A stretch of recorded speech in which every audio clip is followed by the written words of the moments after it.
Alrighty, folks, welcome on into the Central Committee stream with your host Mike from PA. We are live once again. How is everybody doing today on the Central Committee stream? I hope you are doing well. Good morning, everyone. It is September 16th, 2025. Oh boy. At the end of the day, Oracle meeting, huh? The United Nations has declared Israel is committing genocide. The FBI claims that there was a shooter letter, but it's been destroyed. Who destroyed it? Why? When? Nobody knows. Fascists are targeting Hasan, but Montana Marks, hey everybody. Yesterday's VOD, yeah, we're not gonna have that. Sorry. They dismissed the terrorism charges of Luigi Mangione.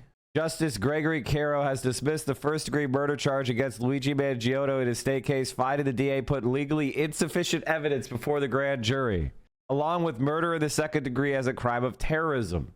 Mangione faces second-degree murder, but no longer the possibility of life without parole.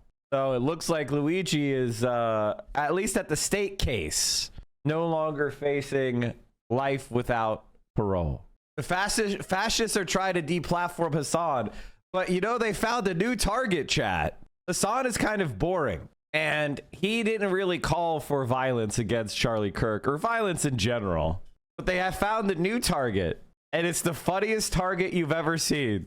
The funniest target you've ever seen. Hold on. Breaking: Stephen Bonnell, aka Destiny, calls for conservatives to be killed more often so they will be afraid to attend events or speak out. This is the literal definition of terrorism. Cowards like him are about to be very, very surprised. Alex Jones is calling out Destiny, and the thing is, it started a whole raft of other far-right wingers. And I gotta say, it is funny, because Destiny was already banned, but he was banned for calling for the mass killing of Black Lives Matter protesters, and now he's getting the attention of the far right by calling for the killing of right-wingers. Has anyone considered this guy is just a dangerous, violent man who needs to be in prison? It's not political. He's just violent. He's an actual violent guy who probably should be in prison. Congressman Brandon Gill at FBI, 35,000 likes. Now, the thing is, I actually, the right-wingers were going after Hasan because Hasan is popular, but I feel like there's enough pushback on Hasan that's probably not going to happen. It's probably not going to happen. I'm watching. I consider Hasan to be the canary in the coal mine, chat. He's probably America's most famous socialist millennial that isn't a politician, is Hasan. So he's the canary in the coal mine for all of us. Something happens to Hasan, that's your clear fucking red line. Like, holy shit, we're losing the plot, which is why I have his back and I will fight to defend Hasan. I don't care what people say. He is our guy and he deserves our support. And I have my disagreements with him, but I don't give a fuck. It is time to defend Hasan. And anybody who's like trashing Hasan right now is actually doing the job of the fascists because they want to deplatform him. And today, chat, the United Nations just had a tribunal declare that Israel is committing genocide. So who doesn't have any friends? Who is actually a violent criminal and a psychotic freak? I mean, this guy is currently, people need to start telling people about this guy's crimes. I mean, this guy has child porn.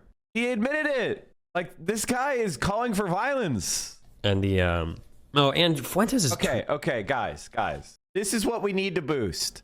Destiny calling for violence against right-wingers. Destiny making fun of editors. Any of you, like Ogre Boy, if any of you guys are in here, find the clip of Destiny making fun of the firefighter who was killed at the Trump rally. You need to learn how to play the game. Right-wingers only care about when you say you want to kill right-wingers or you mock the deaths of right-wingers, okay?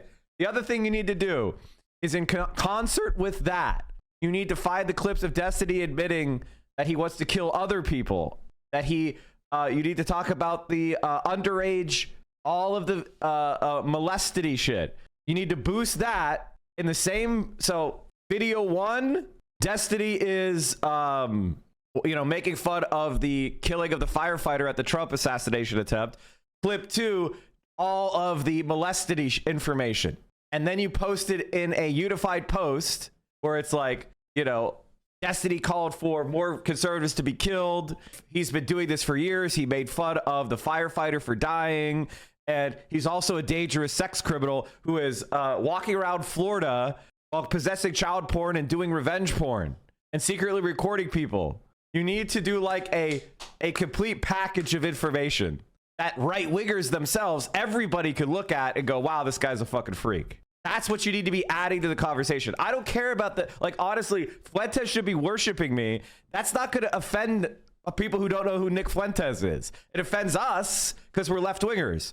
You need to stick to the shit that offends everybody who's normal, okay? That is the way to push this information out. The story about, okay, here are some good stories that I think everyone who will be freaked out by. Destiny planning to murder that child who DDoSed him. Destiny talking about getting an 8-year-old to show him, show himself naked on stream. Destiny talking about being attracted to 15-year-olds. Destiny confessing to having the revenge porn of an underage girl. Destiny talking about, that is the type of shit we're talking about. You need to get that stuff together, boost it, and talk about how YouTube is not banning him. Ladies and gentlemen, you have your marching orders. The dipshit protesters, no. Just give the shit that everybody, right, left, or center, will be offended by. Don't do stuff that is going to make him seem like a right winger. Yes, guys, I saw that. Anyway, learn how to play the game. They're Straussians, which means they have the friend-enemy distinction. You need to make that Destiny's everybody's enemy. Don't pick clips that are bad for us, that make us mad, but make the other side like him.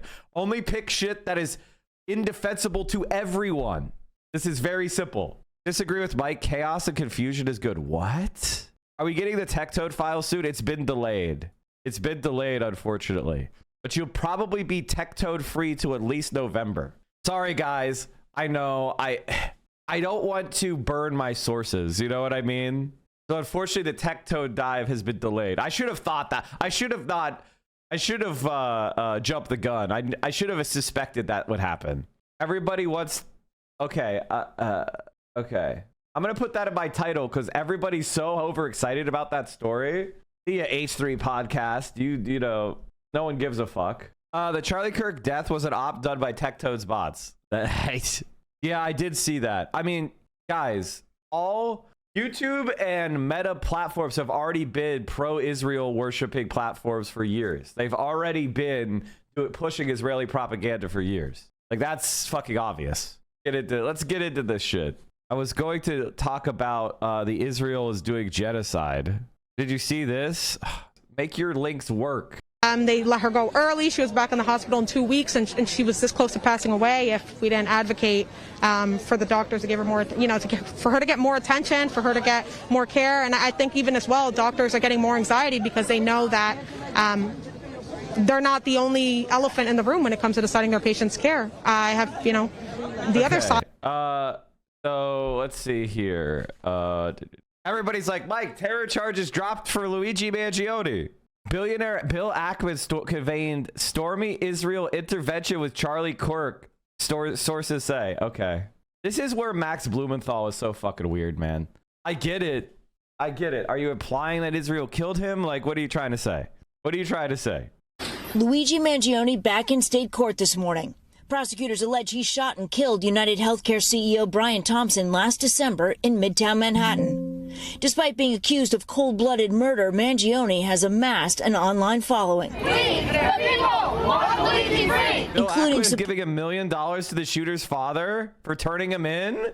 Supporters who donated more than $1.2 million for a legal fund.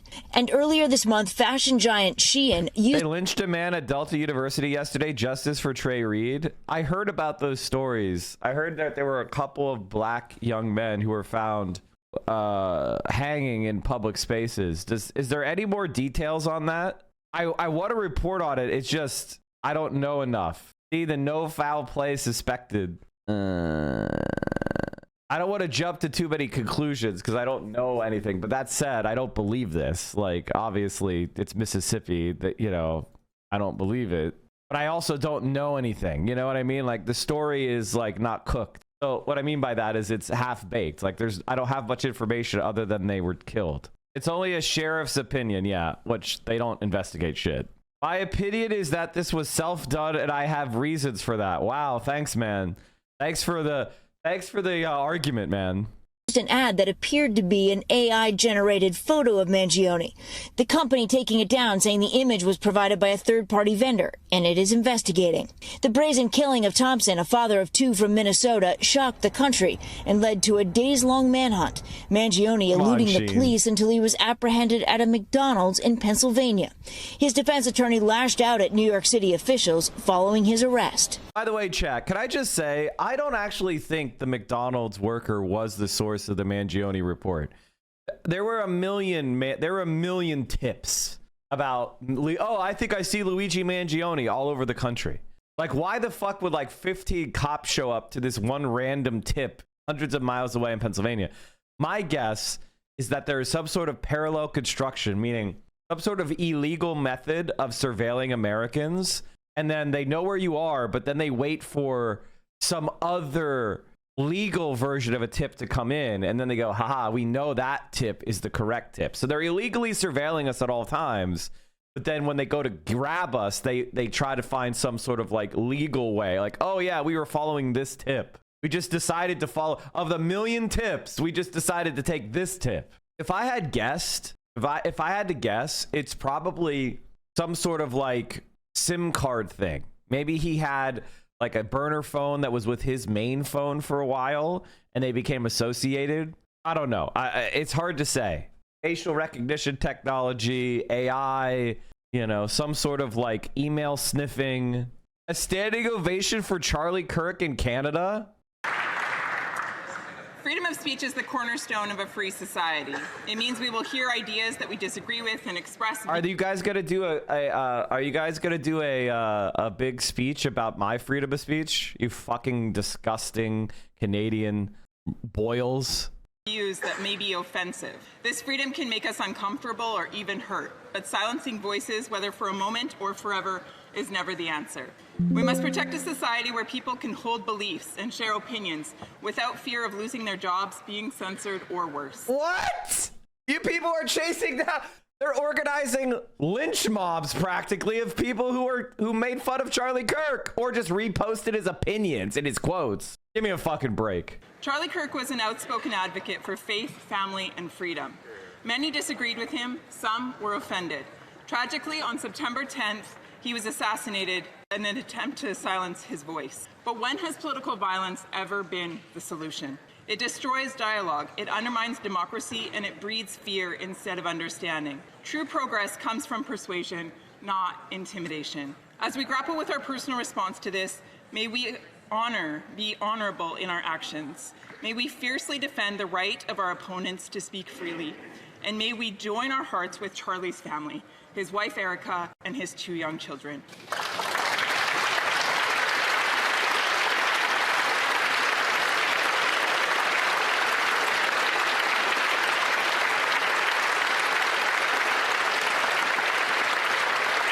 Canadians, man. I wonder what it's like to be a European or a Canadian and like having this idea that you're independent of Americans and you have your own like culture and nationality and your own idea, but in actual practical fact, you do nothing but act as the footstool of Americans. You do nothing but serve the whims of Donald Trump and the United States. It's just pathetic. Like, why won't you guys vote for Canadians who want to have their own independence? Like, every single one of your leaders are bootlickers. They're literally treating him like he is like some sort of political fodder, like some sort of spectacle. Now he faces both a state and federal trial. Attorney General Pam Bondi directed federal prosecutors to seek the death penalty. But even so, law enforcement experts worry that Mangione's case may have inspired other violent acts, including the recent assassination of Charlie Kirk. Do you think law enforcement is looking seriously right now at the possibility of copycats? Yes. Crime author John Monahan is a former NYPD captain. People are going to be encouraged by these actions and by the notoriety and support that these men are receiving. It could very well be the case. It's very hard to prevent. Among the topics being discussed today will be a trial date. There's no trial date for either the state case or the federal case. What a judge has decided is that in preparation for the trials, Luigi Mangione gets to have a laptop. He can have it between 8 a.m. and 4 p.m. 7 days a week, guys. All right, Steph, thank you. Appreciate it. NBC's legal analyst, Danny Savalas, joining us now. So, Danny, let's just start with what we can expect at the hearing today. What will you be looking for in particular? This is a procedural hearing. I wouldn't expect a lot of substantive issues, but there are a couple issues that may be raised. Number one, the defense is arguing that a recent subpoena to Aetna resulted in the inadvertent disclosure of Luigi Mangione's sensitive medical information. The defense has argued that this requires things like recusal of the prosecutors, maybe even dismissal. Not likely to happen, but it may come up at today's status listing. And that's really likely what's going to happen today. So there could be more delays to come, but he really wants the federal case to go first. He's been charged in federal court and state court. What's the strategic move there? Why does he want the federal case to go first? So it's hard to say exactly why, because the federal case is the death penalty case, and federal trials do run, as you know, a lot faster than a state court trial. Jury selection is quicker. It could be related to where he's being housed, where his sentence would be, but it's a strategic decision. And interestingly enough, the usual rule is whatever jurisdiction has the body first gets to prosecute first, which in this case, strangely enough, was the state of Pennsylvania. But of course, Governor Shapiro has foregone that right and allowed these other two sovereigns, New York State, New York Federal, to go forward. Yeah, the charges in Pennsylvania, obviously not as serious. It's so interesting, the timing of this. There's so many people now who are drawing parallels with the Charlie Kirk murder. You know, etchings on the ammunition, for instance, killing for a political cause. Does that complicate the case at all? No. In a sense, this is just a standard murder case. In fact, the federal case is literally murder with the use of a firearm and stalking and some other crimes. So in a sense, the underlying elements are not only relatively straightforward, in my view, they're even more straightforward than a lot of similar street crimes because you have so much video. You have so much evidence that you don't always have in a crime of passion or a crime that isn't in front of thousands of people, for example, in the Kirk case, with their iPhones taking video. So in that sense, yes, it's significant culturally, but in terms of a burden of proof perspective, the cases are similar in that there's a lot that the prosecution has to make their case. All right, Danny, thank you. Appreciate it. Hey, thanks for watching. And don't forget, you can catch the Today Show every morning on NBC or take Today when you're on the go. Just follow the Today podcast on Apple Podcasts, Spotify, or wherever you listen. What did J-Reg say? Hi, everybody. So a lot of you have been requesting that I cover the events of the last week. I haven't really been keeping up with the news. I've been in New York doing my anti-clanker live shows. I've seen a lot of comments from you guys saying to, live react to what's been going on recently. So I got ChatGPT to give me a list of all of the events. Oh, okay. So he's not talking about Charlie at all? U.S. and China re-engage in trade talks. Yeah, guys, that's the big headline. ChatGPT censored Charlie Kirk's assassination and nothing about Israel. Okay, so the CIA clearly likes these Nepal protests. Canada's infrastructure projects? Interesting. That have transpired over the last week, and we're going to go over them together. Okay, UFOs. That's spooky. I guess there's been some UFO sightings. That's interesting. The U.S. military even shot a missile at the UFO. So, okay, a Hellfire missile is an air-to-ground weapon. Why were they shooting it at an air target? It's not designed to go after an aerial target, so that's stupid. I mean, that's pretty crazy. I'm not a big UFO head, so I'm kind of surprised you guys think I have anything to say about that one. But yeah, maybe they're among us. Who knows? Okay, ooh, yeah. Ukrainian woman stabbed on the bus. Makes me mad, that vile animal. And now I'll never be able to have sex with her. Oh yeah, it was the 24th anniversary of something. I don't remember what exact, I forgot. I wasn't old enough to really remember that one. Oh, right, there was a shooting. I forgot there was a shooting. Yes, a 16-year-old injured, 2 in a high school. That's very sad to hear. And I hear they posted their Sick and Twisted manifesto online. Again, I'm not reading that shit. I will not read your schizo manifesto. It's often very poorly worded. Bolsonaro was sentenced to 27 years in prison. I mean, that's crazy. That's by far the most insane political event I can imagine happening. Oh shit. Oh yeah, we didn't even get to talk about that. Bolsonaro's going to prison. Wow, that was easy. Wow, you just prosecute the guy who tried to do a coup, and then you go, you're going to prison forever now, bye. And that's it. And then bam, he's gone. So now what? Lulog is real. So now what? See, that's what I said they should have done with Trump. It's very funny if the Democrats, I know, it's just hypothetically, had followed my advice. Now, I'm not saying like, oh my God, if only the Democrats had passed Medicare for all and the Green New Deal. I never thought they were, like when Biden won, I changed my expectations and I was like, okay, the Democrats aren't going to do a Green New Deal. They're not going to do Medicare for all because Biden didn't run on that. So we can't expect that. And then I laid out, I've talked about this like 50 times, but I laid out some things they should do. Let me see if I could find it. Just so you could, if they had just listened to this advice, and I want to, if you're a liberal who doesn't like me because you think I'm pie in the sky, you're probably not here. They had just followed these very simple tricks. It's not that hard. Let's see here. Let me see if I can find it. Increase their power. I think that's what it said in the tweet. And let me just find this. Hold on. Keep watching. Forgot about the other shooting. There was a shooting in a church. 2 dead at the church. You hate to see it. There was a major earthquake in Afghanistan that killed over 2,200 people. I mean, that's awful to hear. And a Toronto speed camera generated 70,000 tickets. Repeatedly, it got vandalized and cut from its pole. I love to hear it. The fight against the clankers continues. And yeah, that's pretty much it. I'm not sure why you guys were so excited for me to react to that one, but there you go. Hope you're happy. I'm kind of glad that it was a slow news week, honestly. My channel has a strike on it, so I've got to be very careful about the things that I say. It was a strike for inciting violence. And I just worried like something's going to happen recently that was going to cause me to like free associate some edgy nonsense. So I'm glad that was... What? At the Oscars? He slapped him? G.I. Jane joke? I've never heard anything more fucked up. It's unbelievable. Yeah, he slapped him at the Oscars, guys. All right. So this is what I said the day after Donald Trump was, Joe Biden was sworn in as president. I said, so now we enter a period where we lay our demands against the Democratic Party. Smart leftists will be looking for structural changes that enhance our power over the long term.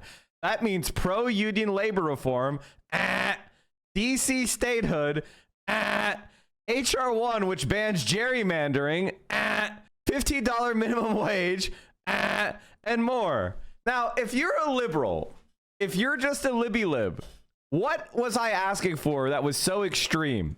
I'm supposedly the pie-in-the-sky, unreasonable leftist who just thinks we can wave a magic wand and push the socialism button and it'll all get fixed. And yet, all the shit I said was basic Democrat shit, supposedly.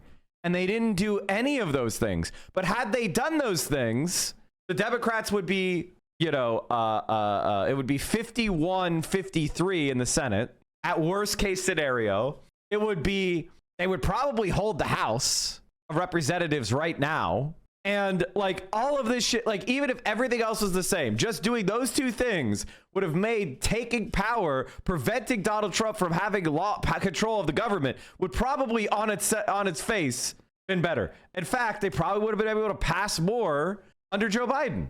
But again, they didn't try to do any of this shit. Free healthcare, a lockdown to slow COVID-19 spread? No. Yeah, we should be looking at the best possible public option if it's legislated strong enough. No, Congress has the ability to legislate rules for how lines are drawn and provide statutory remedies. I'd assume there would be a lawsuit, but it would be much different ground, more difficult ground than lawsuits that were arguing gerrymandering was unconstitutional. Because it says in the Constitution that the House of Representatives can pass laws regulating the drawing of lines. But again, none of this matters. It doesn't matter. People that are intelligent are not allowed to control the Democratic Party. People that just want the Democratic Party to win are not allowed to control the Democratic Party. It doesn't even have, it's not even like these policies are some amazing left-wing shit. It's just basic competence. And they won't do it. We owned both houses and could pass HB1. Then Joe turned to the camera and shrugged and said, what can I do? Exactly. Joe Biden never whipped Congress. All Joe Biden would have to do is call in Kyrsten Sinema, Joe Manchin, and say, listen, we're making DC a state. If you don't do that, I am not going to give Arizona or West Virginia anything. I'm going to tell every lobbyist that you two are persona non grata. If you're associated with anything for my entire presidency, I'm going to sink it. Now, try me. Fucking try me. See what fucking happens. And I would have said, I would have taken Joe into the skiff, and I would have grabbed him by the scruff of the neck, and I would say, hey, Joe Manchin, I'm going to prosecute you and your fucking daughter for all the crimes you guys are committing. If you fuck with me on this, I swear to fucking God, I will bury you. Now, the difference between me and Joe Biden is I actually want to do things. Joe Biden is a corrupt piece of shit, doesn't give a fuck. And and Fuentes' treatment of me is so bad. I don't understand. That's something he'll have to learn and grow. Not to sound like not to be too self-aggrandizing, but like Fuentes should be worshiping me because I am literally I was the only lifeline that he had to like being able to breach like mainstream political conversations. Like I represented a huge potential opportunity to him, and he just was so bad faith in the way that he treats me. It's unbelievable. I don't know why the fuck you would do that. Like he should have been so conciliatory towards me. And I'm not looking for that. I'm not asking him to be my bitch or anything. But for him to be like relentlessly bad faith against me all the time, like, bro, who the fuck are you? Like I can put you on a stream in front of 14,000 people. Like I'm giving you your phone number to like Adam22 so you can go to a show. Why the fuck would you like burn my shit so hard? Like you're so stupid. And Eddie's like, I did that special thing with my tongue. Remember that? So the right wing is starting to fixate on Destiny. They're starting to say like, hey, this guy's really violent. This guy's a violent leftist or whatever the fuck. 71,000 likes on this video. I think that liberals need to wake up and finally realize that if they're not willing to do it, it will never come down. If you wanted Charlie Kirk to be alive, Donald Trump shouldn't have been president for the second term. Every time he's in office, this happens. People joked about when Biden came in, it was so boring, nothing was going on. 7 out of 10 of the largest protests in American history have happened under Donald Trump. I think that liberals need to wake up and finally realize that if they're not willing to do it, it will never come down. If you wanted Charlie Kirk to be alive, Donald Trump shouldn't have been president for the second term. Every time he's in office, this happens. People joked about when Biden came in, it was so boring, nothing was going on. 7 out of 10 of the largest protests in American history have happened under Donald Trump. I think that liberals need to wake up and finally realize that if they're not willing to do it, it will never come down. If you wanted Charlie Kirk to be alive, Donald Trump shouldn't have been president for the second term. Every time he's in office, this happens. People joked about when Biden came in, it was so boring, nothing was going on. 7 out of 10 of the largest protests in American history have happened under Donald Trump. I think that If you wanted Charlie Kirk to be alive, Donald Trump should have been president for a second term. What does that even mean? What does that even mean? Like, what are you talking about? This dropped 1 minute ago. Thank you. Timcast? Who else? Who was on it? Cornel West. He stormed off in rage, refusing to have a dialogue. So Piers Morgan decided to bring on Destiny, a liberal streamer, who states, and I quote, "If you wanted Charlie Kirk to be alive, Trump should not have been president in the second term." And I'll play the video for you right now. Cornel West for now. Maybe we'll get him back. Well, Andrew Wilson referred to Destiny's insane tweets a little earlier, which were disavowed by Anna Kasparian. Well, Destiny joins us now. Destiny, you've been quite active on social media since Charlie Kirk's death. When Erica Kirk posted Charlie's coffin, you responded, she tagged him, brackets, crying face emojis. In response to Alina Haber's tweet ordering people to fly their flags at half-mast in memory of Charlie, you posted on X buying flags and poles just to fly them fully erect. And you then posted yesterday, ending every conservative debate call out I'd do in 2026 with "Don't dodge, bro." That's not what Charlie would have wanted. I mean, do you think that your response to the cold-blooded murder of Charlie Kirk has been appropriate? See, this shows you that Destiny knows that he's got protection of the Israeli state, because every single one of us, if I said even 1% of that, we would be permabanned. I got permabanned for making a joke implying something toward Destiny. I got banned. This motherfucker could like literally call for the murder of conservatives, and somehow he doesn't get banned from YouTube. Incredible. Yes. I think that the only way this country moves forward into a better world is when conservatives can finally realize that they need to turn the temperature down on their side. This is insane. We are 10 years into whatever this Trump madness is, and there is not a single mainstream conservative that will call for a lowering of the temperature on their side. I think that liberals need to wake up and finally realize that if they're not willing to do it, it will never come down. If you wanted Charlie Kirk to be alive, Donald Trump shouldn't have been president for the second term. Every time he's in office, this happens. People joked about when Biden came in, it was so boring, nothing was going on. 7 out of 10 of the largest protests in American history have happened under Donald Trump. All of the recent political violence that's happened in this country over the past 20 years, the majority of it, the overwhelming majority of it, everybody gets mad because they keep asking Grok about it, has been conservative. Who shot Charlie Kirk?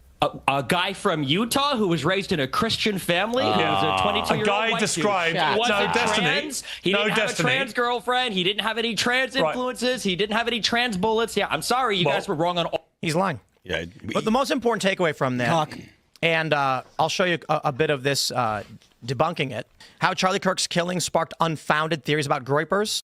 All I can say is, like, let them fight. Let them fight. Here's one of the things I would say. The only time the conservative movement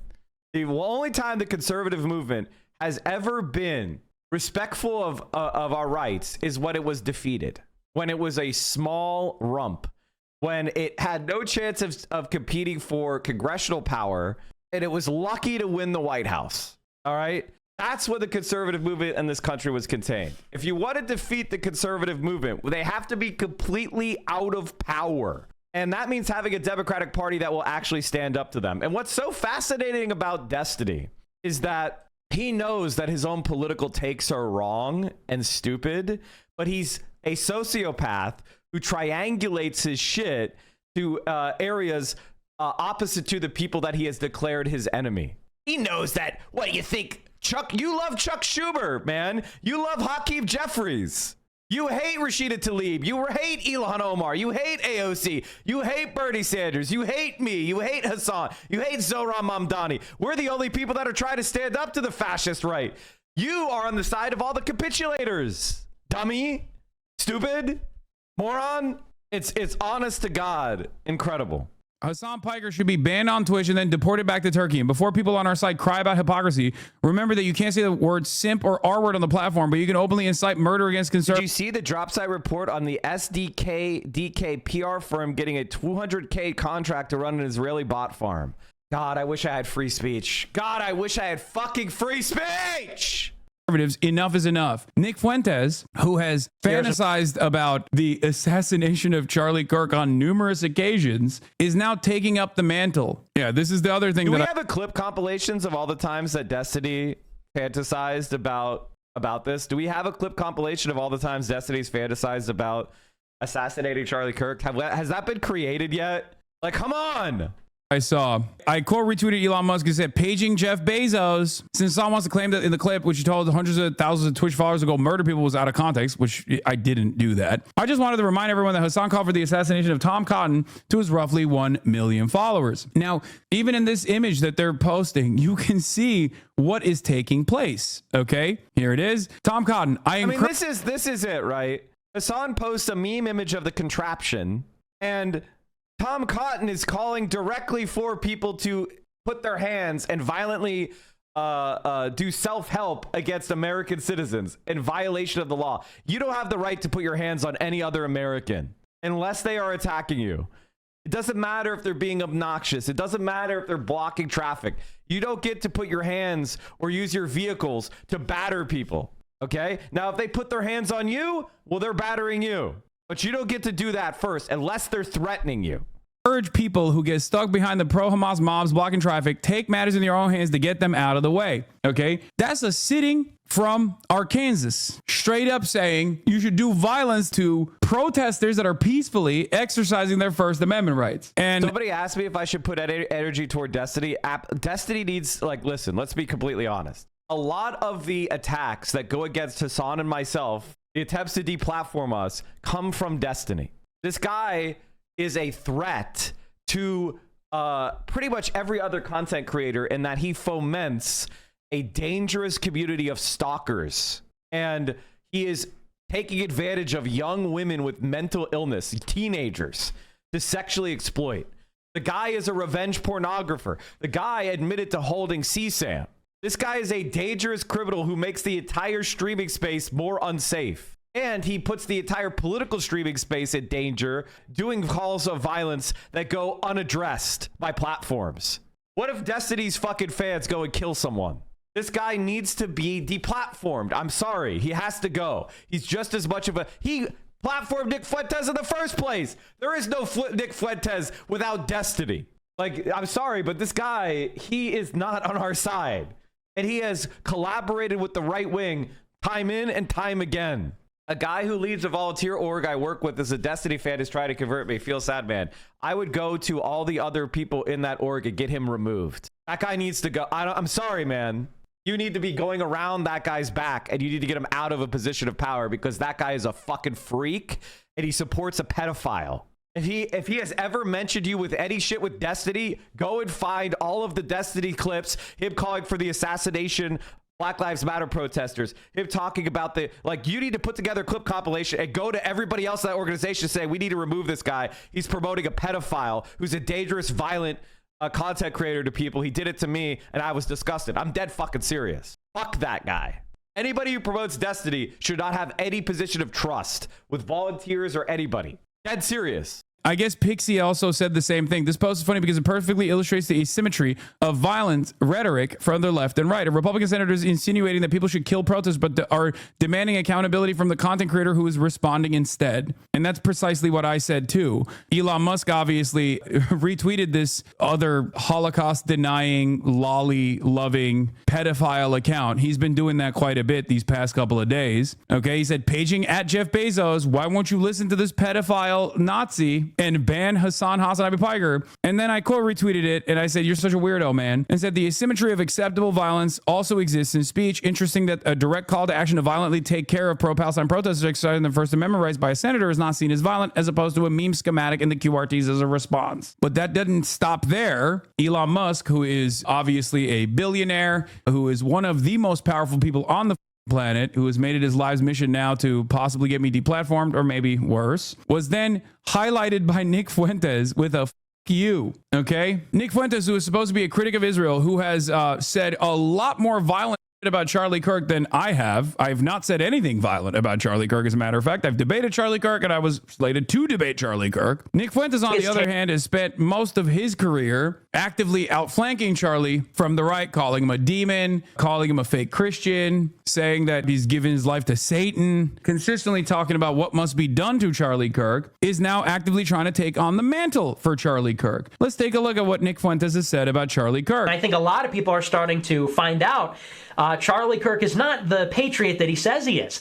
And so I look at what happened last night and I think to myself, this is totally a doable operation. You know, Charlie Kirk in the grand scheme of things is just some retarded idiot. Charlie Kirk is not an honest broker, not a conservative. He exists, and Turning Point USA exists to control the conversation. Charlie Kirk was totally unhinged, and I think the guy has Asperger's, so he might have trouble with that. It has to play into this narrative, has to play into the framing that Charlie Kirk and Turning Point are not right-wing, they're not conservative. Obviously, there's a big opportunity to humiliate Charlie Kirk in front of the president's son and demonstrate to the establishment that he is not in control. So that one is going to be a big one. You know, this is stuff that we've been saying for years, that Charlie Kirk is a leftist, that Charlie Kirk is not a conservative. There is a real risk that at an organizational level, we will cause problems for Charlie Kirk. I remember you trying to ignore this asshat for years, and now here we are having to bring his awful ideas into the mainstream. We didn't bring shit. He met with Donald Trump. Destiny is the one who helped create Nick Fuentes and boost him up. Now he's fucking mainstream. It's not our issue. It's not our fault. We didn't platform shit. This is the fucking reality. You think I'm bringing his awful ideas to the mainstream? His ideas are already mainstream by Elon Musk, who opened up the unlimited faucet of neo-Nazi sentiment on his platform that he owns. That's just the reality. And obviously, now everybody knows who the he is. People know what a groiper is now, okay? This is the more damning video of Nick Fuentes. Nick Fuentes about Charlie Kirk, America First, August 11th, 2025. It's very possible the alleged shooter is a groiper at this point. I'm hurtling towards you. Charlie Kirk says, did you see this clip? He goes, your Generation Z sons have negative views about Israel. You need to tell them this. Time out. You need to tell them time out. He said, if you feel like a loser, if you feel like your country's been destroyed, get a second job. I saw a TikTok of a liberal seeming black lady, okay, young, straight up saying that she's an America First conservative that loves Nick Fuentes and thinks I'm genuinely evil. And it one-shotted me. It one-shotted me because I just don't understand how you can find yourself in the audience of a person who has time and time again said that you are an inferior being. Like, I don't know. I don't understand how you do that. I don't understand how you find yourself there. Like, I'm not saying you should be a fan of mine, you know. If you don't want to be, you don't have to. It just does not make sense how easily duped people are. Get a Hillsdale online course. Observe the Shabbos. He literally said this. I am hurtling towards you full force, going nearly 90 miles per hour, weighing close to 1,500 pounds. I am hurtling towards you like a human missile to blow up this whole thing. And you're telling Generation Z, buy a Hillsdale course, get a second job, observe the Shabbos, go to Turning Point. You are not ready for this. You are not prepared for this. And I'll say it now like I did in 2017, the day after Charlottesville. A tidal wave of white identity is coming. And once word gets out, they will not be able to stop it. As I said, the day after Charlottesville, 8 years ago, prophetic. By the way, Nick Fuentes is a neo-Nazi, right? He denies the Holocaust. He thinks Jews are responsible. I don't even know. I mean, like, he does deny the Holocaust, but he denies the Holocaust in a way where it's like, how do you describe it? He denies the Holocaust, but in a way where he's like winking at the camera, where he's like, it would be good if it did happen. It didn't. He's one of those guys. He likes to make a lot of jokes about it. But you know, his back really isn't into denying the Holocaust other than to like piss you off. That's it.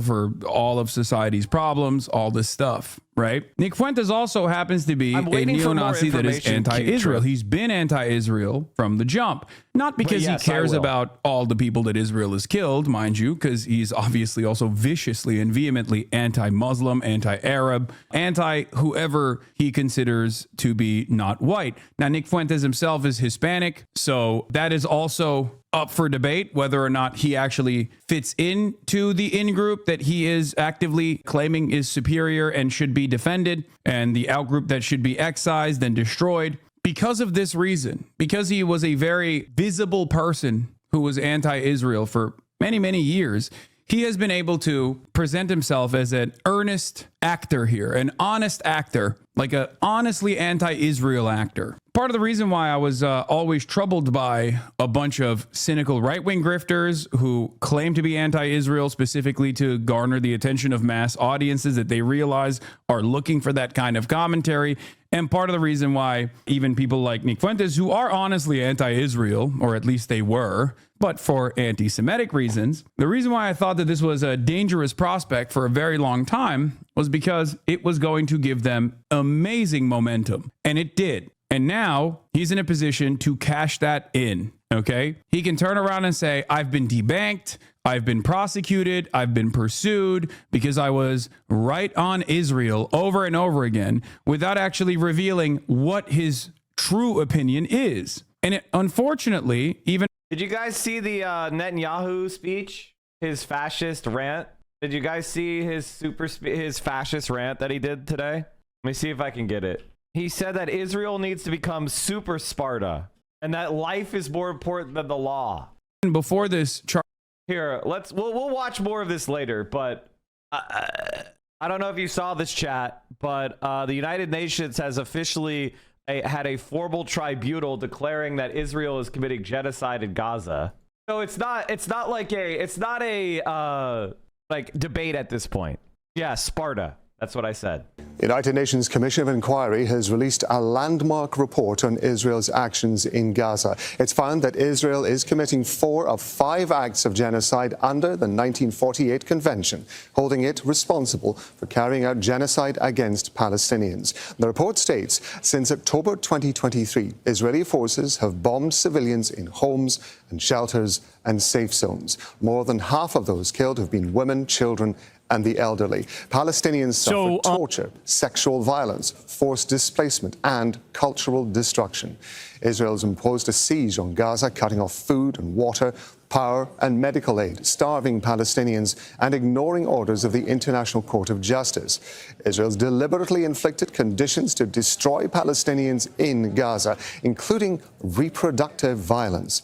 Its attack on Gaza's largest IVF clinic has destroyed thousands of embryos, sperm, and eggs, a measure to prevent births. These are the same 4 crimes that the International Court of Justice ordered Israel to, quote, take all measures to prevent in January 2024. Since that ruling, nearly 40,000 Palestinians have been killed. Navi Pillay is chair of the UN Independent International Commission of Inquiry on the occupied Palestinian territory. She's told Al Jazeera the details in the report prove a deliberate genocide is taking place.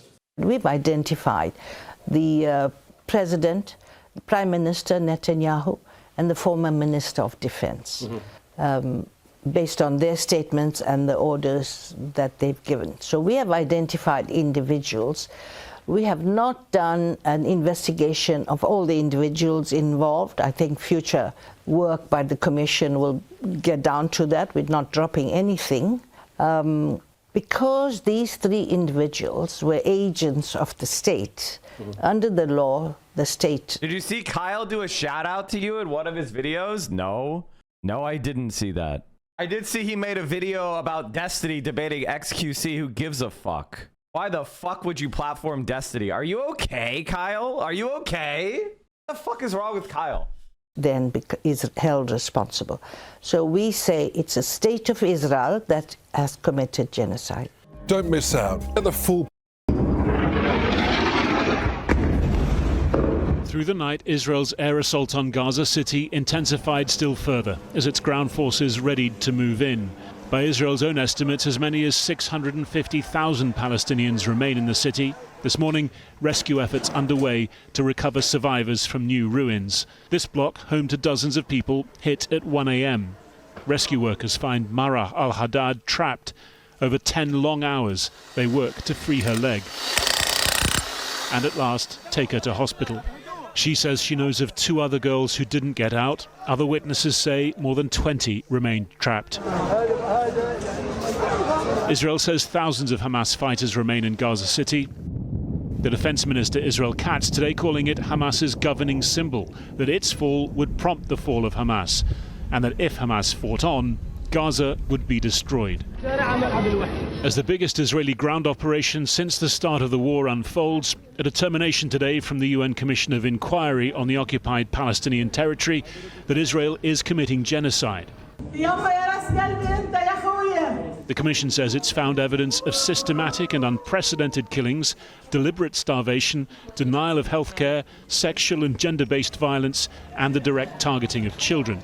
Israel's foreign ministry immediately calling it distorted and false, saying the 3-member panel was working as a Hamas proxy, repeating Hamas lies. Genocide, as defined in the Convention of 1948, is the crime committed with the specific intent to destroy, in whole or in part, a national, ethnic, racial or religious group. The Commission says Israel has committed 4 such genocidal acts: killing members of the group through targeting civilians and the deliberate infliction of conditions of life that caused their deaths, causing serious... Guys, remember when we had this debate a year ago? Hey guys, remember we had this debate 2 years ago? Remember when I said it was a genocide in October of 2023 because it was extremely clear that that was going to happen? Has anybody who has denied the genocide as a content creator, Lonerbox, Hutch, Destiny, have they come out and said they were wrong and we were right the entire time? Have they done that yet? I mean, here's the thing. Nobody watches Hutch. Nobody watches these people. Like, I get it. Like, why am I even saying anything? But like, it's pathetic.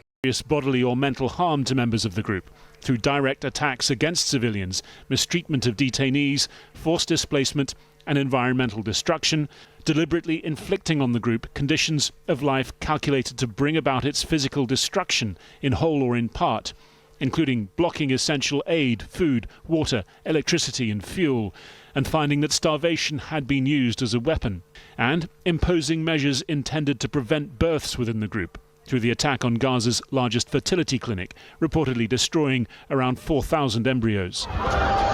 The Commission found that Israel had shown its intent, key to proving genocide, through statements from the Prime Minister, the then Defense Minister, and President at the start of the war, and that the way its military had prosecuted the conflict since was further circumstantial evidence of intent. Therefore, the Commission concludes that the Israeli authorities and Israeli security forces have the genocidal intent to destroy, in whole or in part, the Palestinians in the Gaza Strip. The Commission finds that the Israeli political and military leaders are agents of the State of Israel. Therefore, did you see the Groyper Word 2 announcement trailer?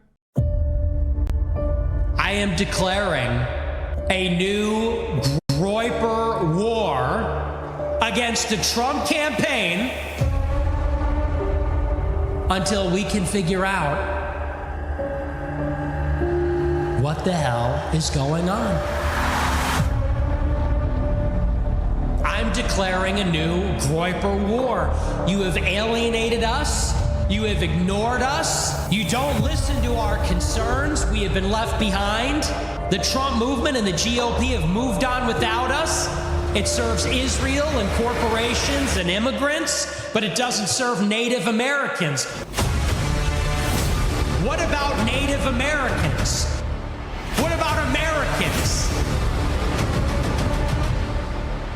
What about young white men? But what about us? Charlie Kirk is to the... How AI is really good at making Aryan propaganda. Like, wow, thanks AI. Glad we have AI to make fascist propaganda because this shit isn't real. What about us? Charlie Kirk is to the right of Trump on immigration. That's unacceptable. So I think it's time for another Groyper war. We're bigger, better, stronger than ever. I'm on Twitter. I'm on Rumble. This is a big live stream every night. We have allies, so I think it's time to up the ante a little bit. And this time, we're going all out. Justice once, and we will bring the energy. I'm done. I'm done playing around. I'm done sitting on the sidelines and complaining. Are you happy? I'm done sitting around and being blamed and accused, complaining about how it's not going well. I'm going to use my leverage. I'm going to do something about it. We have power. It's just a question of whether they want to get on board. You know, they could have had me if the Jesus was a frog. If it was a crucified frog guy, like if their Jesus Christ was a crucified frog guy, it would have been good. But the fact that it's just like regular Jesus, like, come on, man, put some effort in. It's just a question of whether they want to get on board or get out of the way. That's the question. But we will bring, the Groypers will bring the energy. Memes, edits, replies, trolls. Get with us or get the fuck out of the way. Groyper War 2 coming soon.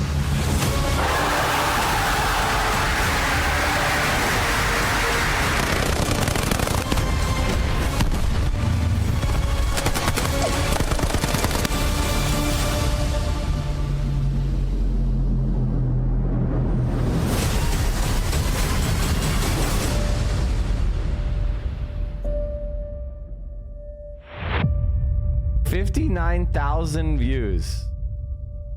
for that complete fucking slop. God, the right wing is so fucking stupid. God, the right wing is so fucking stupid. Their acts are attributable to the State of Israel. The Commission therefore concludes that the State of Israel bears responsibility for the failure to prevent genocide, for the commission of genocide, and for the failure to punish genocide against the Palestinians in the Gaza Strip. Israel's representative in Geneva called it a fake report, driven in part by anti-Semitic bias. Israel categorically rejects the libelous rant published today by this Commission of Inquiry. It spreads the malicious genocide narrative. I pose to you to read carefully this 72-page report and try and find the word Hamas. Hamas does not exist. It is some alien that attacked Israel on the 7th of October. Today's conclusion by the UN Commission is not a judicial verdict. The International Court of Justice continues to hear South Africa's genocide case against Israel, with a ruling not expected for years. Might it, though, increase international pressure? The Israeli Prime Minister yesterday spoke of the need for self-reliance in the face of a growing siege, as he called it, against Israel, centered in Western Europe. Last month, Germany announced restrictions on arms shipments to Israel. Today, its foreign minister reacting to the report. Die im Bericht beschriebenen Vorfälle sind außerordentlich besorgniserregend. The incidents described in the report are extremely worrying. In armed conflicts, all parties are bound by international humanitarian law.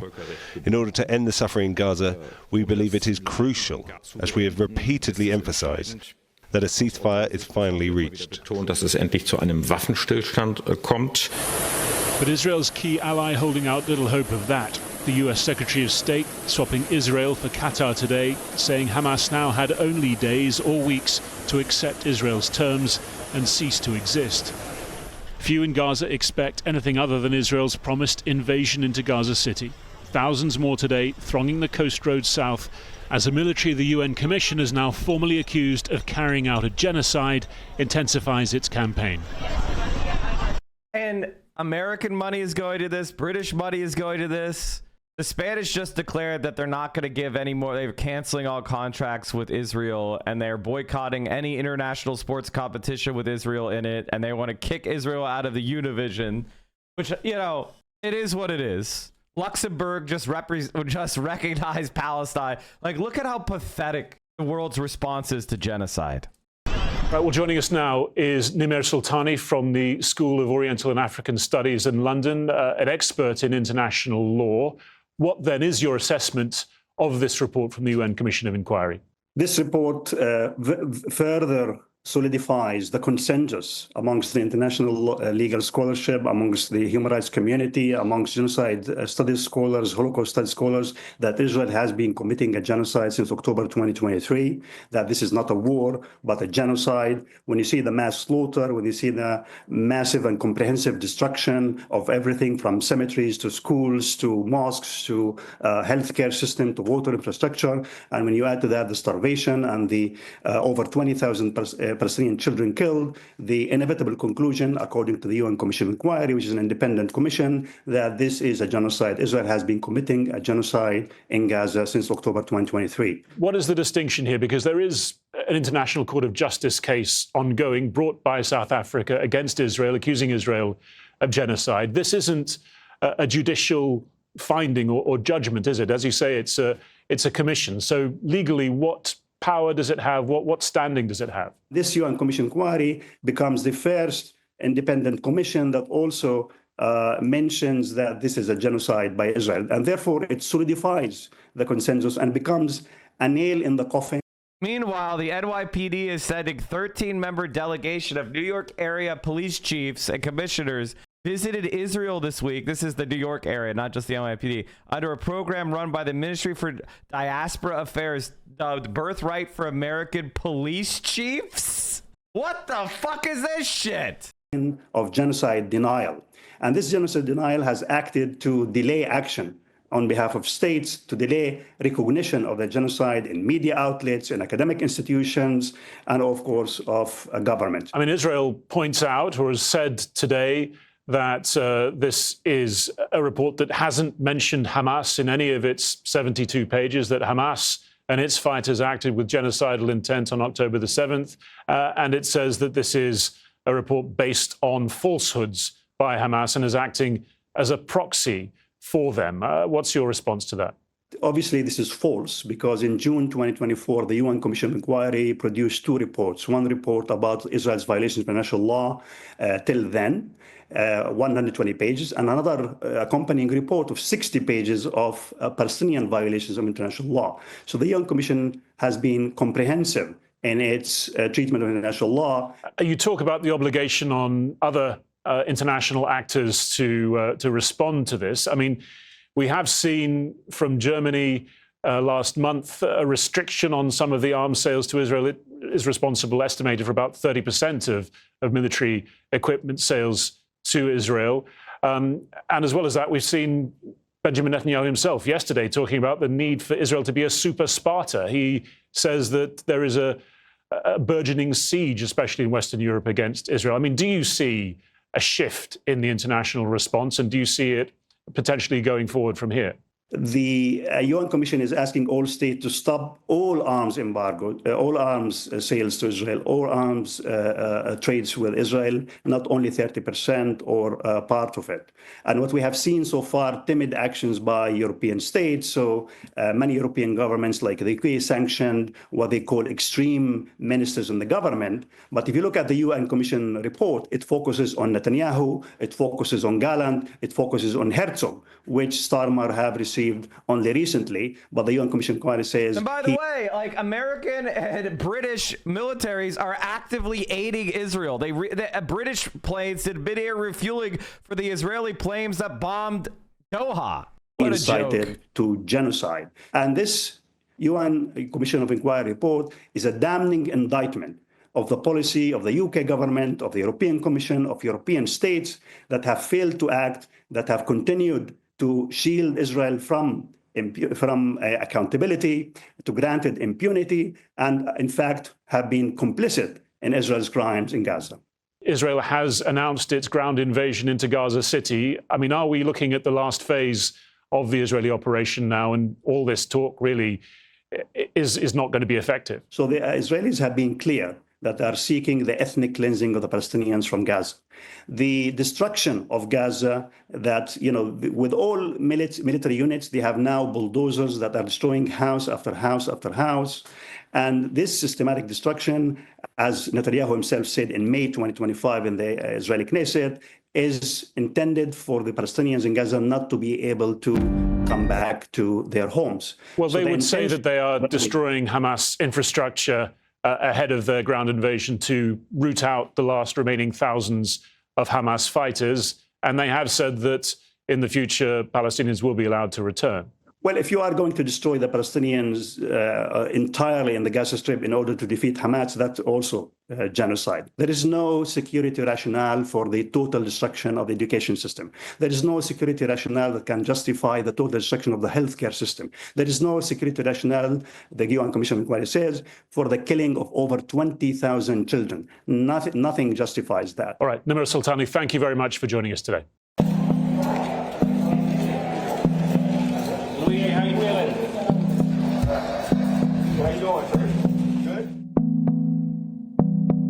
Yo, his chest is looking huge, man. Luigi's looking fucking triangular. He is in the gym in prison. He's looking jacked as fuck. Holy shit.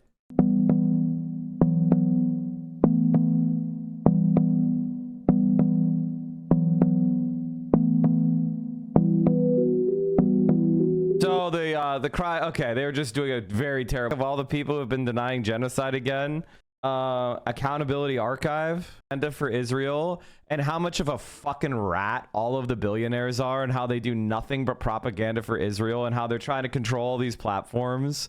Enjoy me while you can see me, chat, because they're gonna try to bury my ass because I speak out against this genocide. They don't want anybody who speaks out against genocide. Just promoting Destiny. Kyle Kalinske, man, should get a lot of he should get a lot of backlash. Destiny is a genocide denier, man. He's a fucking genocide denier, man. What the fuck is wrong with? Because the solution to a society like Israel is cultural revolution imposed from an international peacekeeping force. Just like Germans had to be educated over decades about their complicity in genocide, the same thing has to happen to Israelis. They have to go through a societal, like their society needs to go into conservatorship, and it needs to be dismantled as far as the support for the colony. Was it enough? Yeah, because the West Germans were all Nazis. Like America tried to bury the Nazi shit, but then they changed their mind in the 70s. People don't realize that the United States basically was like, oh, you care about the Holocaust? That's fucking socialist. Literally what the Nazis said. Literal Nazis. Literal quote. Direct quote. Direct quote. The exact same shit that as the Nazis would say. 100% one-to-one.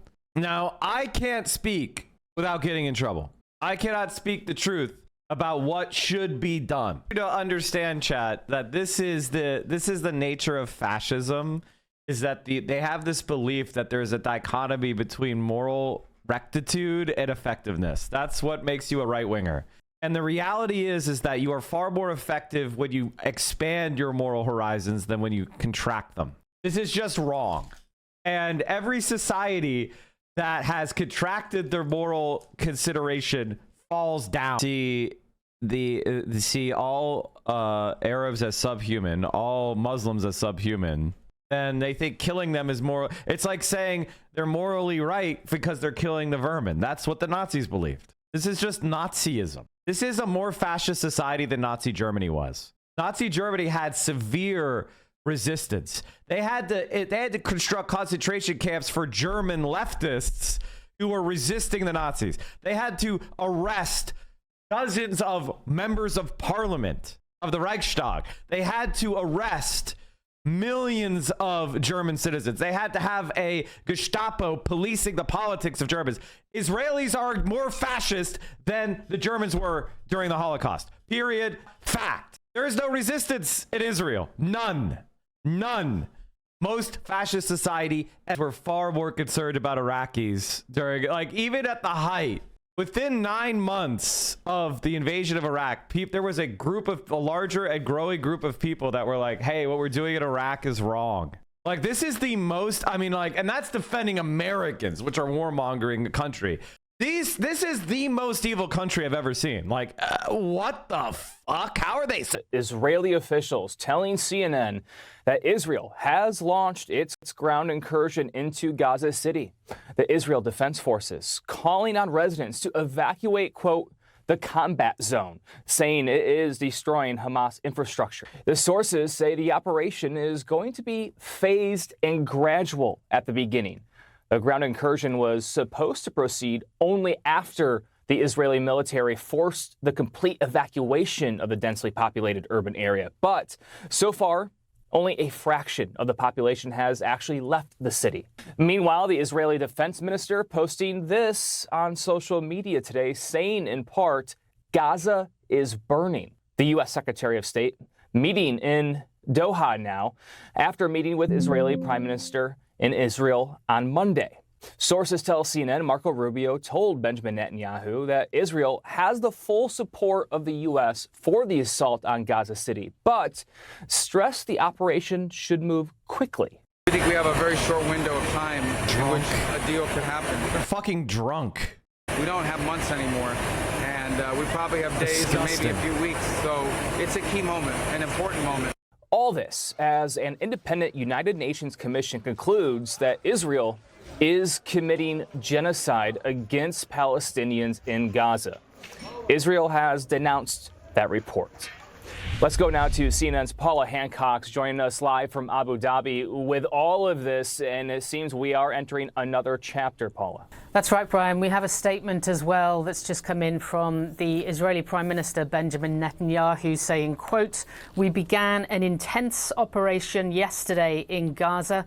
The state of Israel is at a critical stage in this struggle and there are consequences." So this confirmation from the Israeli Prime Minister that the ground offensive to try and take over Gaza City has begun. Now, we did hear from one of those officials that it would be phased and gradual at the beginning. The one question that many have, though, is exactly how many civilians may be still in Gaza City at this time. Over recent days, we have been seeing an exodus of people, many of them on foot, trying to carry their belongings, walking away from Gaza City. The Israeli military evacuation order said they have to go to the south, to Al-Mawasi, which they call a humanitarian zone. NGOs, though, and the United Nations have pointed out that it is not a humanitarian zone, and there is very little humanitarian aid there, and it is severely overcrowded. We did hear from an Israeli military source on Monday saying that they believe 320,000 civilians have left Gaza City since that evacuation order just a week ago. There was believed to be up to 1 million civilians in the city, so it is really unclear how many people are still there. Now, we do have distressing images coming through to us, which I must warn our viewers are of graphic nature, but it shows the casualties that are being brought into hospitals overnight. We know 38 have been killed according to the Ministry of Health in Gaza, and we have also seen footage of the bodies of bloodied children that are being brought into hospitals. Also, some injuries are being brought in as well. So this is a moment that many countries around the world had called on Israel to prevent, to stop this attempt to take over Gaza City. We heard also from the United Nations that there were concerns that this would make a humanitarian situation even worse. We've heard internally in Israel as well, Israeli sources saying that there was disagreement within a security cabinet meeting where the IDF chief of staff said it shouldn't go ahead because there were concerns for the hostages still being held by Gaza and others by Hamas and others in Gaza. There was concern for the risk to soldiers during this operation and also of the humanitarian situation. Yeah. The Israeli Prime Minister, though, Benjamin Netanyahu, has been adamant that it does have to go ahead. He believes this is the way to defeat Hamas. He believes that this is the fastest way to defeat Hamas. Up until this point, the United States has given the green light. It is standing by Israel when it comes to this decision. It is very difficult, though, to find another country in the world that does agree this is the way to go. And we have been hearing from NGOs, from the United Nations, severe concerns for those civilians now on the ground in Gaza City that have not managed to evacuate until this point. We've just seen on social media from UNICEF saying, quote, "It will multiply children's suffering exponentially, ripping away the last vestiges of protection. They need protection. The world must act now." Back to you, Brian. That is quite the warning from UNICEF. Paula Hancock, thank you. And we know you'll be back with us again to talk about that new UN Commission report that says Israel is committing genocide in Gaza and how Israel is reacting to a report. Paula Hancock's in Abu Dhabi for us. Thank you. I do want to bring in now Alon Pincus, who is the former Israeli Consul General for New York. And Alon, thank you for being with us and on such short notice. Appreciate it. You heard Paula Hancock talk about what this looks like for Gaza City, especially when we talk about the civilian casualties and the images that we are already seeing. What do you make of this, especially when you hear Netanyahu say there are consequences? Are these the kind of consequences that we're talking about here? No, I think, Brian, that the one thing that we can discern from Mr. Netanyahu's behavior or pattern of behavior or policymaking in the last 2 years is that it is completely detached from cost-effective calculations, completely oblivious to the consequences. Of course, another fucking Israeli government agent. And completely and willingly blind to what the implications are. Even though he's against it, it's just like, God, the only perspective we ever see. Aren't you guys tired of this? Aren't you tired of talking to these people? I mean, how many times? How many? Always with the propaganda. What do we know about this operation? Well, we know that it does not, I emphasize, does not have clear military goals, not because I say so, but because the IDF chief of staff says so. We know that it's going to cost lives because that's the nature of war. And we know that it's probably going to sacrifice the lives of most, if not all, of the remaining live hostages, which we assume are 20.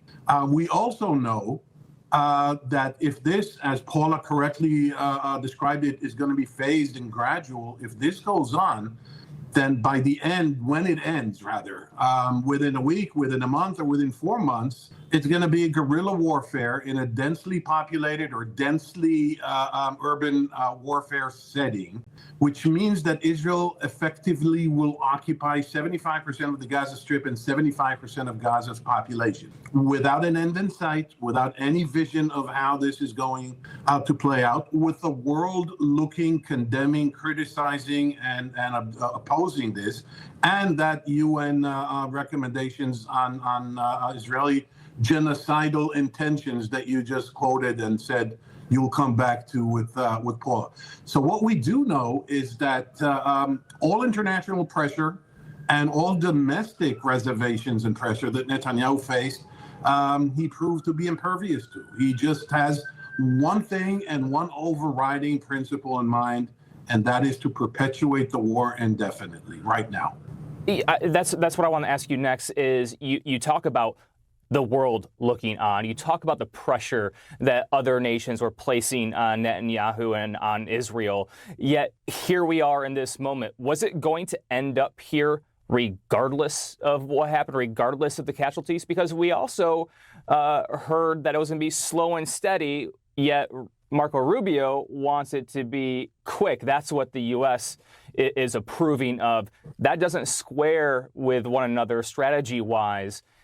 So what do you make of this moving forward? Was this what the happened to ultimate goal? Bibi's corruption charges? He's immune while he's prime minister. Incursion at this point? Yeah, that's exactly my point, Brian. I mean, you listen to the IDF chief of staff, and then you listen to the U.S. Secretary of State, and you think these two gentlemen are talking about two different wars and two different scenarios and two different outcomes. While the chief of staff is saying, the Israeli chief of staff, Lieutenant General Eyal Zamir, is saying this is going to be time-consuming, it's going to cost casualties, and I'm not sure that we can achieve whatever it is that you want to achieve, he's saying to the government. You still haven't made clear to me. And there comes Marco Rubio in a display of cluelessness, I'm sorry to say, and basically says, oh, this has to be quick and fast. What do you mean quick and fast? You don't do this quick and fast. You tried to do quick and fast in Iraq. You did quick and fast in Vietnam. You did quick and fast in Afghanistan. It doesn't work that way. And so what you see, going back to your question or remark, Brian, what you see right... those fucking satellite dishes. How are those ears real? How the fuck is Marco Rubio's ears real? I'm sorry for in the middle of the serious conversation, but Jesus fucking Christ, get an ear reduction. Criminy. Christ on a cracker. Jesus. Now is just a perpetuation. He can hear me from fucking Tel Aviv. Of the war. We're going to end up in a week, in a month, in 4 months or 5 months, basically effectively occupying Gaza. We're going to own Gaza. And Gaza is not something you want to own. Look at the footage that you're just showing on a split screen. There's no way to govern that place without a ceasefire first, and then a clear and coherent plan for post-war Gaza, something that Israel, well, Mr. Netanyahu rather, has refused to do until now. I mean, the genocide in Gaza is absolutely disgusting. It is absolutely disgusting. People are showing me Destiny. Like, I'm sorry, chat, but this, what the fuck is this? I'm sorry, but Kyle Kalinske, what the fuck are you doing, man? You are promoting a motherfucking genocide supporter on your show. Destiny humiliates streamer XQC and Charlie Kirk debate. What the fuck are you doing? So, what Destiny. What the fuck are you doing? I came in here just to reply. I came in here when I saw it 52 minutes ago in the middle of stream just to say, why the fuck are you promoting this criminal, Kyle? What the fuck? He probably doesn't know because BreadTube as a whole has kept disturbingly silent on the matter of Destiny's and Vash's history of pedophilia and other sex crimes. You should probably do something about that. Yeah, man. People listen to me. People listen to me, guys. They're like, Mike, he's the... See, the thing is, they don't like that I call them out. Do you understand how bad this is for me? People don't like that I don't ignore their shit. They want you to ignore their shit. They're like, come on, man. It's the algo. Come on, man. Let me promote this pedophile to my audience. Let me promote this genocide supporter to my audience. I could get a 10% boost in my video views. That's their fucking priority. My reaction was, what the fuck? When I saw that video, I had to do a double take. Then I remember Kyle has always been a bit libbed up. It's not, what the fuck, bit libbed up. Destiny supports the genocide. Stop making excuses. Stop using thought-terminating cliches. You're a fucking adult. Jesus Christ. Charlie Kirk assassination, I noticed that he was gaining a ton of prominence. He was gaining a ton of prominence even amongst liberals. Charlie Kirk has always been wishy-washy with Trump support. He's gone back and forth. I mean, he was a participant in January 6th. There's Elon made a great tweet about you guys calling everybody Nazis and genocidal. It was very funny. They're literally supporting a genocide that was declared today. Do you support Israel? Balloon over.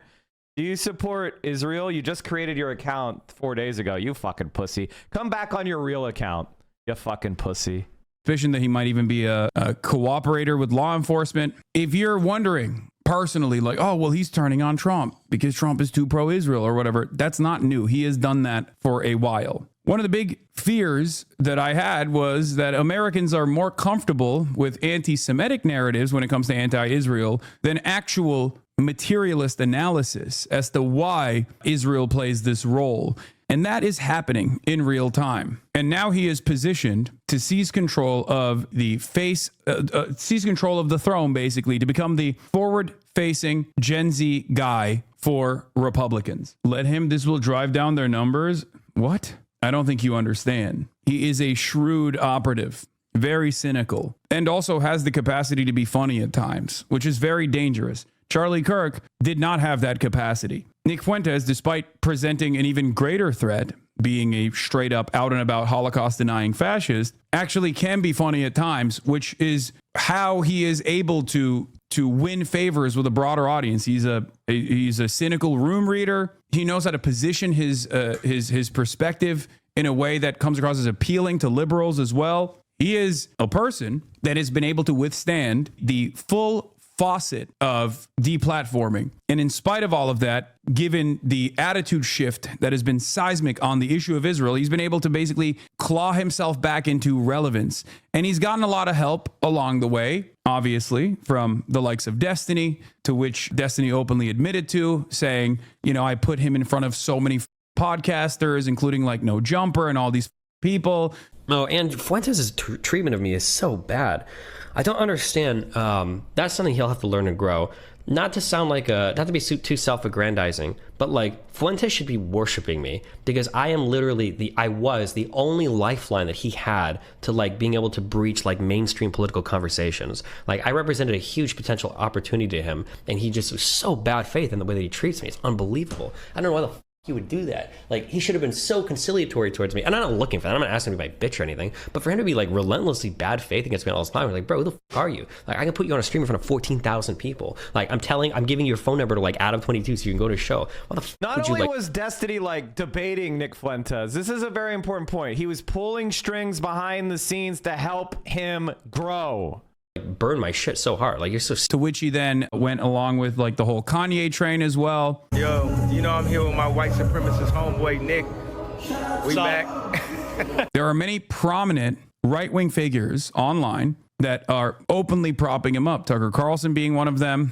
Melifidus Payne says Kyle has this inclination to give it to them to credit horrible people when they make good points, similar to what he said about Nick Fuentes dissing Trump.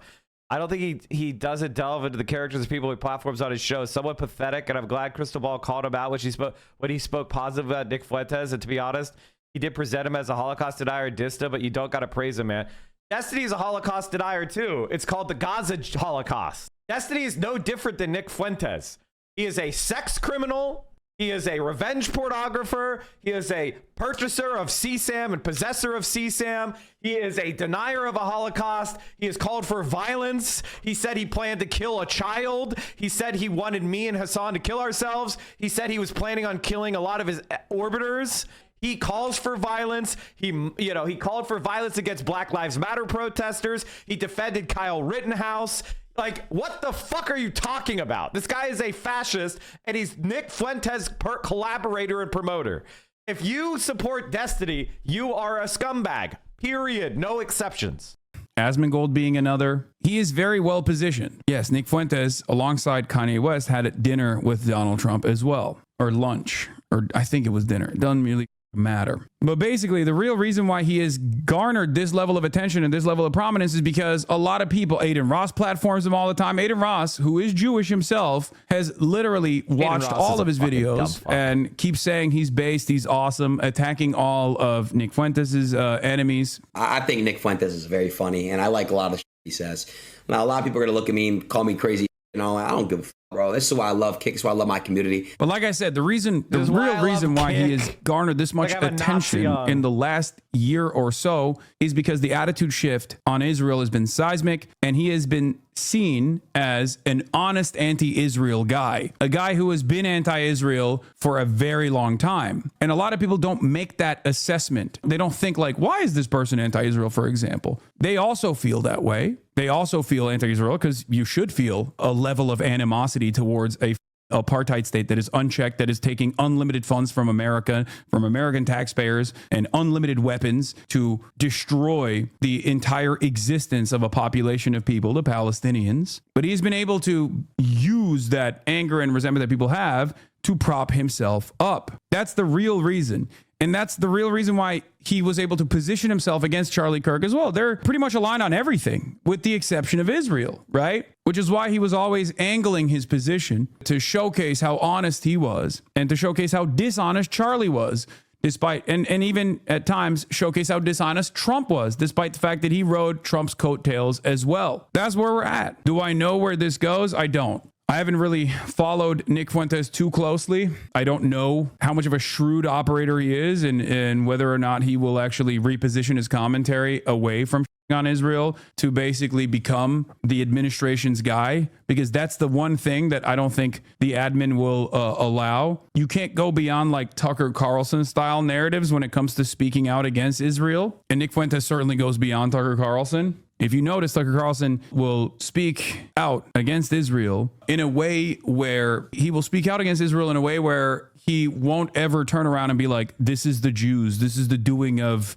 the Jews. He will actually, if you listen to him just on Israel, he comes across as almost like an anti-Zionist because he knows he's a professional media broadcaster. He knows how to dance around the issue. Nick doesn't do that or hasn't done that up until this moment. But it does feel like this 180-degree pivot on Charlie Kirk, for example, leads me to believe that he is going to moderate his position now that he has more prominence and try to become the face of the Gen Z right. You think you're in control?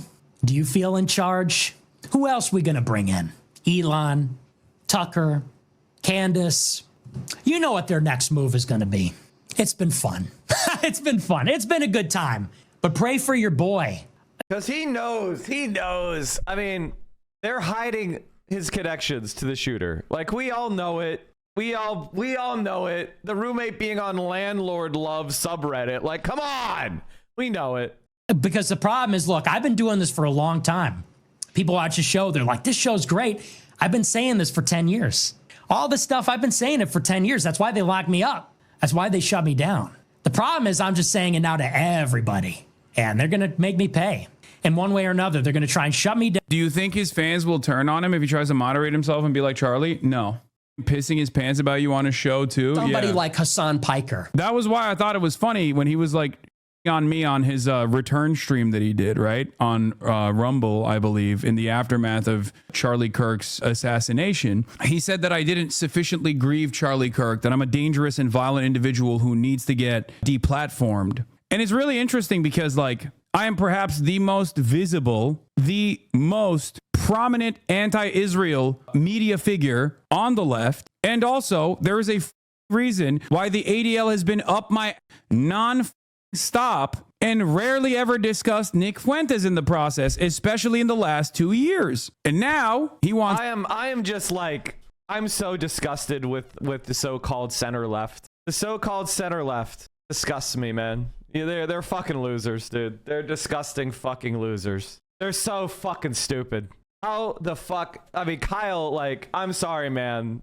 What a fucking loser Kyle is, dude. Promoting Destiny and a debate with XQC. Fucking pathetic, dude. Fucking pathetic, dude. That guy has been stalking me, stalking Hasan, making death threats against us, collaborating with Nick Fuentes, supporting the genocide. He said an edgy thing about the assassination of Charlie Kirk, so I'm going to promote him now. Fucking disgusting, dude. Disgusting. That voice gone. Absolutely Interesting. disgusting. Maybe he's just doing this because he wants to use the existing momentum, the punitive momentum. And Destiny doesn't just have bad takes politically. He's a bad person who secretly records people during sexual encounters, spreads revenge porn, possession of child pornography, engages with stalking websites. Like, what the fuck are you doing, man? It's not just he had a bad take and I disagree with the take. What the fuck are you doing, man? That they have in the administration, the appetite that they have to prosecute political dissidents of the administration. Or maybe he wants to shift the attention away from people asking questions about his anger, his hatred for Charlie Kirk, how much he has pursued Charlie Kirk throughout his career to make a name for himself. Same with Ben Shapiro. Maybe that's the reason why he's hitting that note. And before people ask me, like, why are you talking about Nick Fuentes? You didn't used to talk about Nick Fuentes. Yeah, dude, I didn't, because he was utterly irrelevant in the grand scheme of things. But I noticed that he was actually reaching a level of prominence that I thought wasn't so great. And now he has reached that level of prominence. Now he is a genuine issue. Such a hollow, empty, sad person.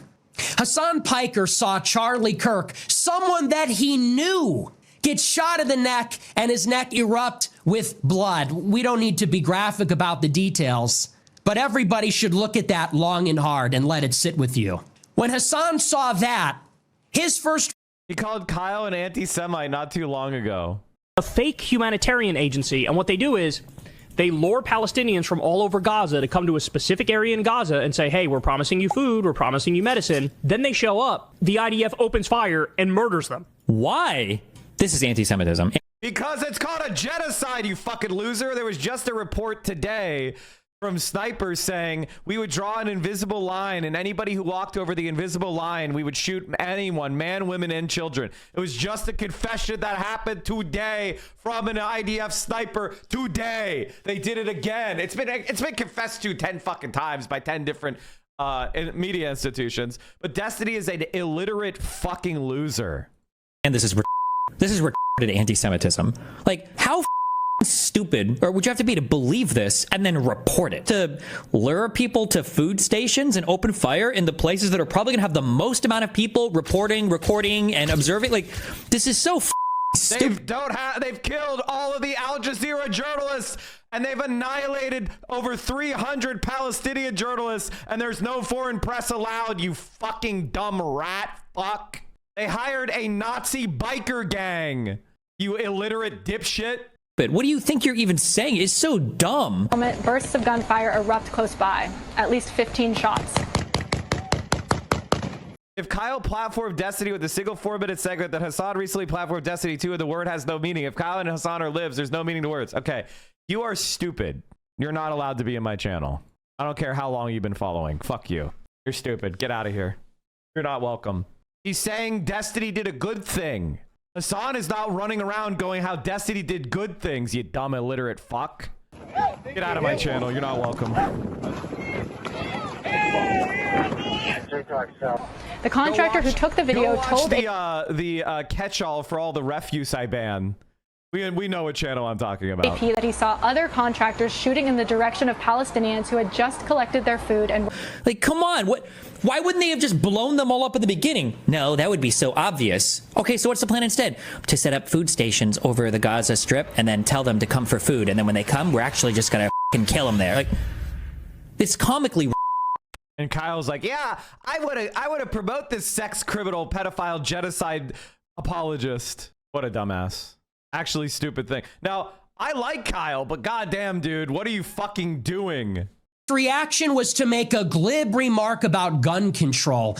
He didn't think that my shock and distaste for what I saw was sufficient. And he was mad that I turned around and said the only way that this violence could have potentially been prevented, not a 100% guarantee ever, is if there were people in positions of power that took the initiative and took active steps to prevent gun violence from taking. I love how that dumb chatter, who is probably a Destiny follower, is like, oh, you're saying Hasan is a liberal too. Shut your fucking dumb rat mouth. Fuck you. Place in this country. Interesting that was not completely unacceptable. You're not supposed to talk about that. That's a 31-year-old man. That's a young man with a wife and kids. He got shot in cold blood, publicly executed in front of thousands of college students. Never forget the trauma of his children, of his family. What about the people that witnessed this? What about everybody that will be affected by the knock-on violence that results from this? And you hollow, sick person, your response is to make some glib remark about gun control? You. And here's... Again, a Holocaust-denying neo-Nazi who actively stalked and got his audience of groypers to stalk Charlie Kirk wherever he went, a person who is likened miscegenation, race mixing, to bestiality. Having sex with animals. Would you say that me having sex with my dog is the same thing as me having sex with a black man? No. But they would both be degenerate. That's who we're talking about. That is Nick Fuentes, okay? Over here, trying to engage in some sort of moral posturing, engaging in the exact same fake. He'd have a change if you had a conversation with them. You guys, I know you guys have a hard time accepting this. But centrist liberals do not ever platform me, ever. The only leftist they will platform is Hasan because he's huge. They have no interest in platforming any actual left-wingers. When's the last time Kyle Kalitsky talked about Deprogram podcast? When's the last time Kyle Kalitsky talked about Second Thought? When's the last time Kyle Kalitsky talked about anybody to his left? Literally. Maybe I'm missing it. Outrage, while also demanding. Bosch heads still actively make up shit about you because they're pedophiles, and I called them out for knowing nothing years ago. What do you want me to say? Because I don't take advantage of my audience. I don't try to scam my audience. I don't try to sell them bullshit. I don't try to get sexually involved with my fans. I treat you guys with respect as adults. I don't allow anybody who's a child in this community because I don't want that kind of behavior in here. I don't allow pornography to be promulgated in my community. I don't have a weird jerk off sections of my Discord. That's why they hate us. Legitimately, they are predators. I'm not saying Kyle does this. I'm saying Vosh does this. Organizing get censored, get deplatformed, and criminally prosecuted after years and years of developing some kind of credibility in these corners of the internet. Apparently, Kyle shouted you out in the video. Disgusting. I don't fucking care. Fuck you for putting me in a video with Destiny. By saying, I've been debanked, I've been deplatformed. Now he's turning around and saying, I want that for the left. Perhaps this is part of the reason why he's doing it, though. The notion that Groypers didn't have beef with Charlie Kirk is just entirely ahistorical. The Groyper War was a campaign launched exclusively to harass him. He's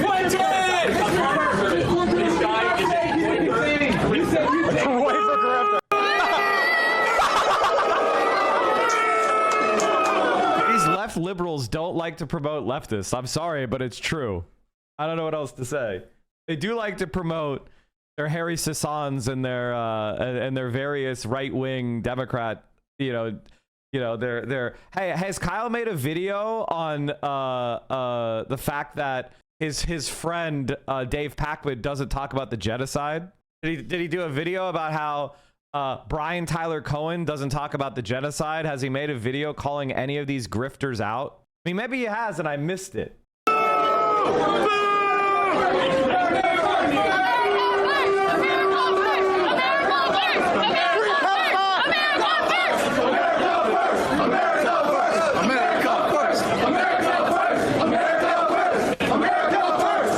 this is how it goes for me, chat. If somebody speaks positively of Destiny, I consider them scum, and that's just the category you're in forever. At this point, 2 years into a genocide denial, 2 years. I mean, he's being sued for being a sex criminal. Like, I'm sorry, but if you're saying positive words about Destiny at this point, you're fucking irredeemable. I mean, like, how many positive Destiny videos are you gonna be doing, man? Like, give me a fucking break. MAGA YouTuber humiliated debate with Destiny. Destiny humiliates. Destiny pummels. Destiny humiliates. Destiny says the quiet part out loud to Milo's face. Destiny eviscerates. Bosch spills the tea. Jordan Peterson with Destiny. Destiny slaps down Trump's apologia. Practically a Destiny fan channel. Awesome, awesome, awesome. Can we get a theme check? Coward! So good. Coward, yeah, get out of here. Chanted right out. Decisive victory. We snatched victory from the jaws of defeat. They thought they had us. That's the best you have? Right in television? A clip from November 2015? You think you can beat me? Who do you hate more, Destiny or Ethan Klein? Ethan Klein is a disgusting Zionist genocide supporter, pedo troll, who I'm sure has a million skeletons in his closet. What I know actively of what Destiny has done in his personal life, plus what the politics he advocates for, it's pretty clear that Destiny is one of the most evil pieces of shit on the entire internet. Beat the Kuipers. We're not going anywhere, Charlie. So good, so good. What a keynote moment. Get out of here, coward! Coward! Coward! This doesn't end. We'll see you on December 19th in Florida, bitch. Get the fuck on the campus! Grass! Grass! Oh, perfect. All we have is like absolutely perfect. What a perfect. I'm just tired of me overlooking people platforming Destiny at this point, 2 years into a genocide. Like, are you fucking kidding me? You can't be going like, oh man, we need the Hague, and then be like, I'm gonna get some clicks. Who gives a fuck? Have some goddamn principles. It's disgusting. And what a perfect end. Oh, but I know I'm gonna change that tune when I'm back on top in June. What a victory. What a tremendous victory. This was the high note we needed to go out on. Perfect. Couldn't have gone better if we scripted it. 4 weeks, 4 weeks of uninterrupted victory, humiliation after humiliation, Charlie Kirk defeated last night. It's like, let's just be honest with ourselves, right? Like, every creator knows what's up. They know what they're doing. If you're a fan of Vosh, if you're a fan of Destiny at this point, you're okay with sex crimes against kids. You're okay with genocide denial. I mean, it's just, that's who you are. There's a million people to watch. If a content creator is making an active decision to platform or promote these guys, I mean, what do you want me to say at this point? The big opportunity, we blow it, come back in the afternoon. He tried to run for hours, the rain, the tech issues, and yet we prevailed, chased him out. I'm so proud of every one of you. I love every one of you. I love the people that make up this movement. You guys are great, high energy, funny, smart. Look at these questions. Nobody else can do anything like this. It's a team. We're a team. It's not about me. It's a team. It's about America first. It's about the memes. It's about being funny, right? So good job to everybody. Thanks for everything. Congratulations. And it's just so disrespectful. Now, I know Hasan would never say any of this because I'm the only one who would say this kind of shit, but it's like so disrespectful of me and Hasan and Majority Report and even of himself. This guy has been a stalker and a freak. He went to Israel and told the IDF to not record their war crimes. I don't care that he debated XQC. Like, what the fuck is wrong with you? We killed him. We won this guy has a stalker who like is trying to deplatform me and Hasan, and you want me to ignore that he's promoting Destiny, helping Destiny grow, helping Destiny launder himself to more liberals? I mean, at a certain point, like, I'm not gonna let you have my audience. I'm not gonna promote you to my audience if you're gonna promote this fucking criminal. war, and we only have the cherry to put on top in the next month. So thanks everybody for watching. Thanks for the lemons. You thought leftist infighting was bad? Wait for fascist infighting? No, I'm completely aware of this. Okay, part of the reason any fucking infighting on the right. There's no fucking infighting. The reason why I never touched it is because let him fight. In many circumstances, if I involve myself in these affairs, I become the primary target because they stop fighting amongst themselves and then they come after me instead. Now that a fight is over for Nick, because he's like cynically trying to take advantage of the situation to place himself. The entire right wing is now unified. Nick Fuentes is being allowed into the circle. They're rewarding him for taking out. They respect him for him taking out one of his competitor. That's how the right wing thinks. Might makes right. Nick Fuentes is the survivor. That's what they think. They don't give a fuck about Charlie Kirk. His usefulness is at an end for the right. Nick Fuentes still has his followers, is still around. And they're absolutely going to unite with Nick to do what they always were going to do, which was target the left. As I told you a million fucking times, and I told Kyle Kalinske, and I told Crystal Ball, there's no such thing as the populist right. It's fake. And their whole entire like idea of like, we're going to unite with the populist right it was all bullshit from the beginning. There is no populist right. It's a grift. It's always been a grift. On the throne after years and years and years of pursuing Charlie Kirk and also Ben Shapiro as well. Here's another one. Nick Fuentes, a Nazi Frankenstein monster created by the conservative alt-right, is now turning on his masters and vowing to destroy the GOP while harassing Charlie Kirk and Ben Shapiro. As Malcolm X would say, the chickens are coming home to roost, right? That's from December 14th, 2020. It's great to see you. Why did you give a 45-minute speech about me at Stanford, and you won't even look at my Hey, he's with his kids. Come on, I'm right here. Hey, let him cross, man. Let him cross. I know you're with your family, but I can't get to anywhere else. A 45-minute speech? Wow. Well, that's our free speech warrior, everybody. Champion of the battle of ideas. What's ideas, man? Hey, come on. It's his family, man. It's his family. It's his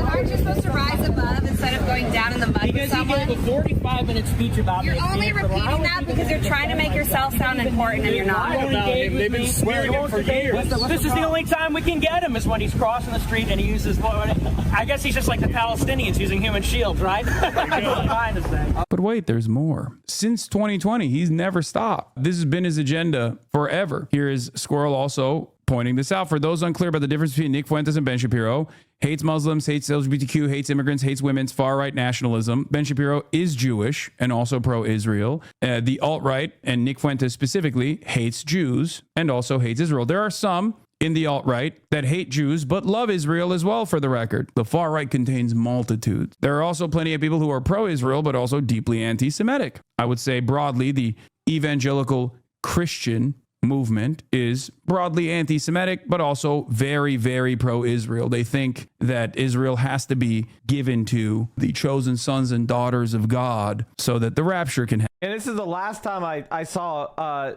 Kyle brought on these Destiny Orbiters, the Project Liberal guys that have no followers. These guys hate me. They hate Hasan. They're Destiny supporters. They want to destroy AOC. They hate Ilhan Omar. They hate Bernie Sanders. They hate Zohran Mamdani. These guys, Kyle, the Liberal Leftist Alliance, Project Liberal, Kyle Kalinske. I'm a quadrillion times more popular than these guys. They have their own theological... And I sent him a tweet, just like you guys said. I said, what the hell are you doing, Kyle Kalinske? These people hate us, man. There's no such thing as a Liberal Leftist Alliance that does anything but discredits us in the eyes of regular people. It never works. I'm happy to discuss this with you at any time. Justifications for it. Ben Shapiro, as I've routinely presented, is fine with anti-Semitic people as long as they're pro-Israel. Ann Coulter tweets regarding Jews, awful, nonsensical. Ann Coulter is also super pro-Israel and always has been. So no, I won't lose sleep. The Jewish people have always been plagued with bad Jews who undermine it from within America. Those bad Jews largely vote Democrat. Here's another rally. By the way, that first clip was from a while back, but Nick Fuentes and his Nazi gang continue to target Ben Shapiro and Charlie Kirk, most recently at the MAGA rally in D.C. We want Nick! We want Nick! We want Nick! We want Nick! The funniest part about this, of course, is that the Republicans don't give a shit about any of this because they don't actually give a shit about Charlie Kirk either. They care about how they can use Charlie Kirk's assassination to their advantage to undermine political organizing in this country, political dissidents, maybe even prosecute and arrest them. So no, I don't think they give a shit about Nick Fuentes actively pursuing Charlie Kirk and Ben Shapiro and numerous other figures. The thing that they do care about Nick Fuentes, however, and I think that that is something that they won't be able to overlook, is his consistent anti-Israel advocacy, his consistent anti-Semitism. If he was pro-Israel, it wouldn't matter. But the fact that he's anti-Semitic and anti-Israel makes him a threat for the Republicans. So I still don't believe that the Trump administration will, if he remains anti-Israel openly, I don't think that the Trump administration will welcome him with open arms. But it kind of doesn't matter. He has been able to swing a lot of the audiences, even liberals, even critics of Trump, into thinking that he is a tolerable figure. And this kid, believe me, everybody's thrown him under the bus. Charlie Kirk? Yeah, bro. Ben Shapiro, the original Never Trumper? Yeah, we hate Ben Shapiro. Ben Shapiro does not believe in America first. Yeah, he started the Never Trump movement. Ben Shapiro is a subversive. We don't want subversives in our movement. The ADL and the SPLC have thrown Nick under the bus too. We hate the ADL.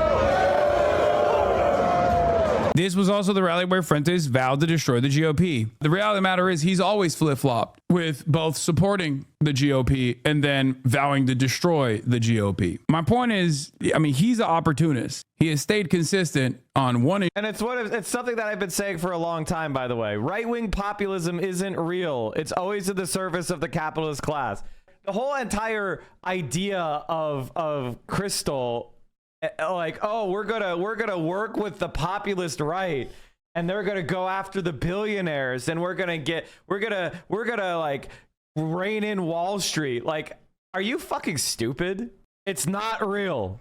It's a fucking joke. It's always been a joke. Issue that is hating Jews and hating Israel for sure. He has gone back and forth on his support for Donald Trump, celebrating, taking credit for his victory. If you recall, one of his most viral moments that actually led to a lot of people like straight up coming to his house and was the "Your Body, My Choice." Are you trying to say the shooter was a graper? No, I'm not saying that. Although there are a lot of people who believe that. I am not a person that has entertained that. I don't know. My statement is, I don't know. Okay? It's too soon to tell. I don't think it's likely, but it doesn't matter. The reason why I'm talking about this is because Nick Fuentes kind of feels like the shooter might have been a groyper. And I know that for a fact because he immediately started disavowing political violence, which he had totally been in favor of. He, started talking about how, he has thoughts and prayers for Charlie Kirk after spending his entire limited career trajectory on Charlie Kirk, presenting himself as an honest broker, a real right-wing actor, saying Charlie. Hey, Tech Toad, why can't you stream, man? Have your lawyers told you can't stream? What a shame. Kirk was a leftist, that he was pro-Israel, he was pro-Jew. Charlie Kirk was Jewish. All this. So while I might not believe that the shooter was potentially a groyper, it kind of felt like he believed that. Let's go! Destroy the GOP! Destroy the GOP! Destroy the GOP! Destroy the GOP! Destroy the GOP! Destroy the GOP! Destroy the GOP! Destroy the GOP! Destroy the GOP! The GOP wants us to hold the line and vote for rhinos like David Perdue and Kelly Loeffler in the Georgia.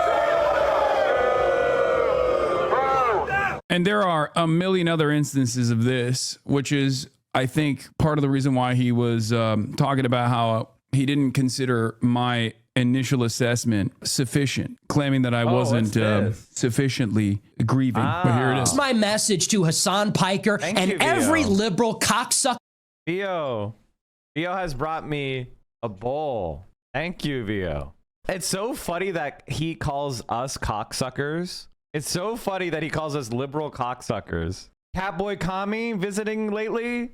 Nick, are you visiting Destiny again soon? like him, you better disavow this violence. You better cry like Dean Withers. And I don't say that, maybe that comes off like I'm humiliating him. Who knows whether that was sincere or not? I hope to God that it was. And if it was, you know what? Okay, I take offense to him calling me a liberal. That's a bit fucked up. You better cry. Look at this little booger eating manlet. This little man talking big game, talking big You better cry. Well, I'm not. What are you going to do about it, bitch? Good on him. That's a good kid. And he said some nasty things about me. That's a kid with a conscience. He said, I don't think we should kill people for disagreeing. Is that divisive now? He had to apologize for weeping that someone he knew was murdered. That kid has a conscience. I have some faith in that generation. Here's my message to Hasan and all these smug, glib liberals like that. If you cannot, if you will not disavow this violence, we will have no choice but to consider you as no different than the killers. That's complicity. There's plenty of evidence of Nick supporting political violence. Yes, he's a neo-Nazi, of course. Once again, I'm more so frustrated with the fact that he's falsely presenting me as a liberal. I don't think that's appropriate, but older folks gonna eat that shit up. Yeah, he's just trying to farm the new wave of people who don't know his background at all. But it is funny because he is acting like he's gonna call the principal on me. Like he's like, oh, you better cry real tears or else I'm gonna tell daddy, I'm gonna tell Trump to come after you. And I don't have the ability to cry for Charlie Kirk. I'm not an actor who can fake cry, feel sorrow. I didn't know the man. And if I did, I would have told him directly to his face that he's a fascist scumbag who is destroying this country. And I want to know why an 80-year-old man decided to give him millions of dollars as an 18-year-old after they spent some time together. I want to know what made an 80-year-old man decide to give Charlie Kirk millions of dollars for Turning Point USA after they were alone together for a while. I want to know what he did. Convince that guy to give him that money. You could be forgiven up until this point for being irresponsible. We all get heated. We all do it. I'm guilty of it too. It makes hypocrites of all of us. We murder each other with our words all the time, with our gossip, our slander. We overreact. We say things we don't mean. We get angry. We harbor grudges and resentment, things that we should not. And that's not to excuse it. But the day that someone gets shot for the disagreement, if you can't bring yourself to show we don't even know that's true. The problem is we don't even know why he was shot. Maybe he was just shot so the guy could get attention. We literally don't have a motive. You're making shit up. Slightest ounce of humanity to a moderate Republican who got killed for no reason. This is a moment we all recognize could set us down the path towards a civil war, could set us down the path towards unbelievable horror, suffering, bloodshed. If you can't bring yourself... We're not on the path to the Civil War, okay? Because the Democrats won't resist. The Democrats are born collaborators. They were born... They will do whatever Trump tells them to do. There's not going to be a civil war.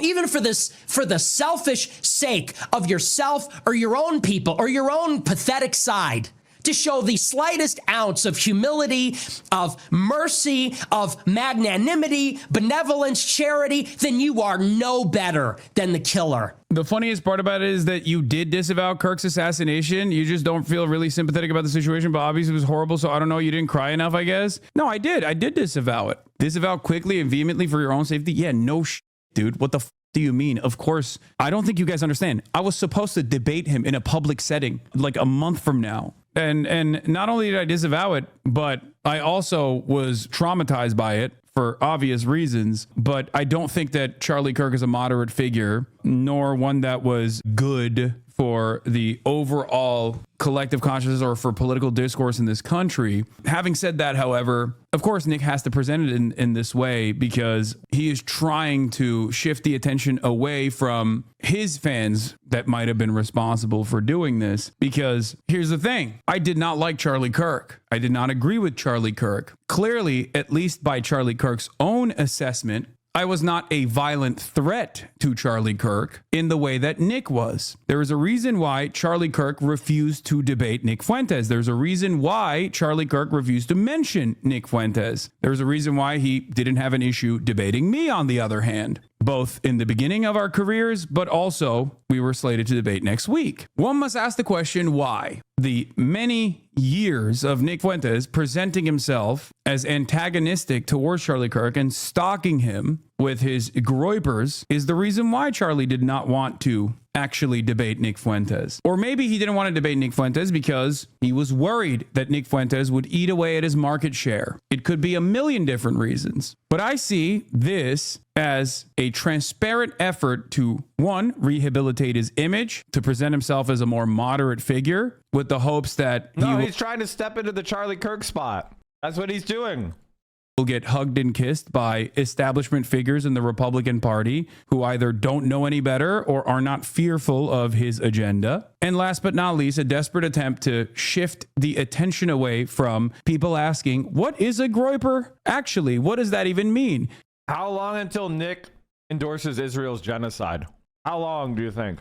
Why did they hate Charlie Kirk? Why did they actually pursue Charlie Kirk physically in the real world? That's the reason why he's doing this. It's the same exact reason why I did not intervene in these affairs when I saw his fans attacking Charlie Kirk and vice versa. Because I knew that if I were to present myself in the middle of that conversation, they would shift their attention away to a figure that they considered a larger enemy. You understand? If this man was an actual white nationalist neo-Nazi that believed in his convictions, he would be shifting his rhetoric out of fear of persecution. He's cosplaying. He has no real ideology. He's simply invested in the attention he gets in creating chaos and division for his own enjoyment. No, I think he's a real neo-Nazi, I think. I do. I believe he's a real neo-Nazi. Anyway, here is Chuck Modi showing Nick Fuentes talking about Charlie Kirk after the shooting versus prior to the shooting. Let's take a look. We had our disagreements. Where we did agree is that he would go to these college campuses and proclaim the name of Jesus Christ. And ultimately, that is why he was killed. The gunmen that killed him, they hated him because of his defense of Christian morality. I'll go to Trump Live Charlie in a second. Kirk cannot call himself a Christian anymore. Sorry, you forfeited that. I do not want to hear, and you cannot allow Charlie Kirk to go to one more public event, one more question and answer, one more ask me anything, without being protested, without being shouted down, without being interrogated about this. This guy goes around from campus to campus in the most artificial and phony and fake way, talking about, oh, God made me very blessed that I control $500 million. Oh, I'm so blessed. I'm so rich and I'm so blessed. And oh, God's been so good to me. I'm such a Christian. Oh, the Lord gave me the Sabbath. I take Saturday off. You sit there and call yourself a Christian and then you make excuses for the genocide of 2 million people? Seriously? You stand there and purport to be an evangelist like Billy Graham? Oh, you're the latest Billy Graham. You're our generation's America's pastor. Why? Because you said the right words? Because you said, God bless, God bless, God bless, my friend. Oh, I rebuke the devil in the name of Jesus. And then you go around from campus to campus making excuses for a famine? What is your backup platform if you get silenced on Twitch? Guys, this question is really funny because I don't think the problem in front of us is that I will continue to be able to do commentary on Twitch or another platform. I think the problem is the administration might actually stamp out any sort of leftist commentary in general and try to criminally prosecute them. Okay? That's what these guys are agitating for. I mean, it's all over my timeline. I'm sure you've seen this as well.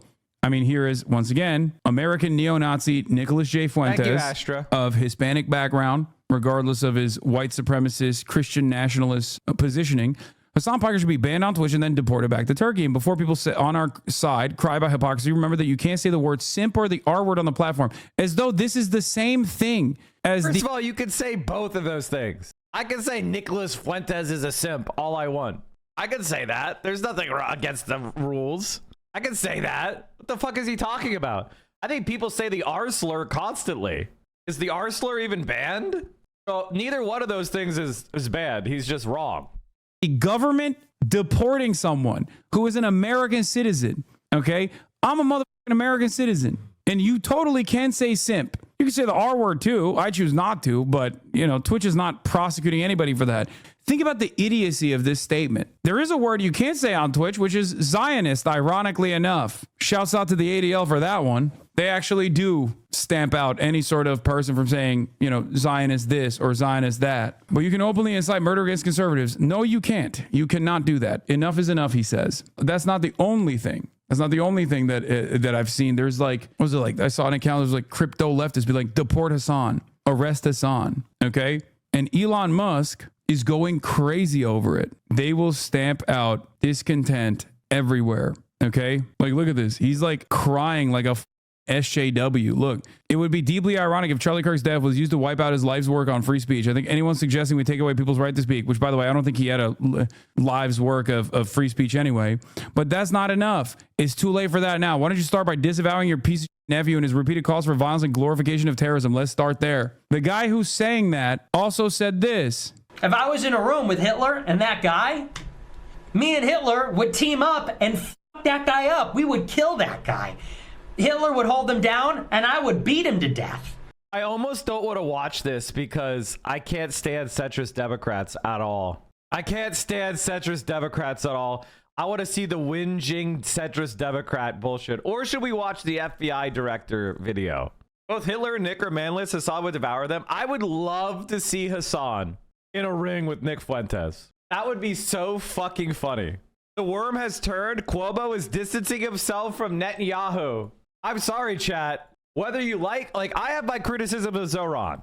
I think that he's been a little bit too cautious in the general election. But there's no doubt that having a strong, robust anti-Israel candidate has changed politics in this country and is beginning to change it.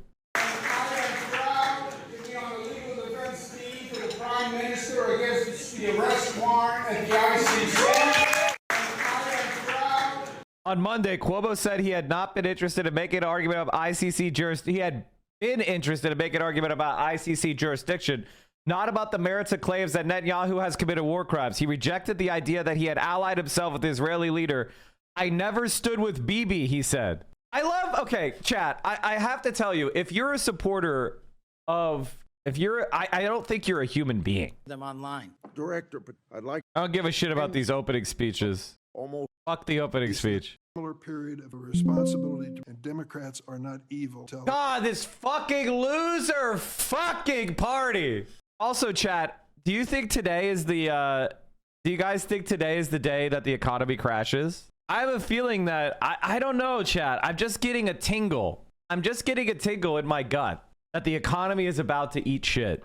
I'm starting to feel like the economy might start to take shit, might eat shit. I saw a report earlier that all these signs are in the negative. Like every indicator is now pointing in the danger direction. We did a massive tax cut on the rich and the economy's in the toilet. Who fucking could have guessed? My autistic pattern recognition is going off like spider sense. Yeah, I kind of think we're fucked.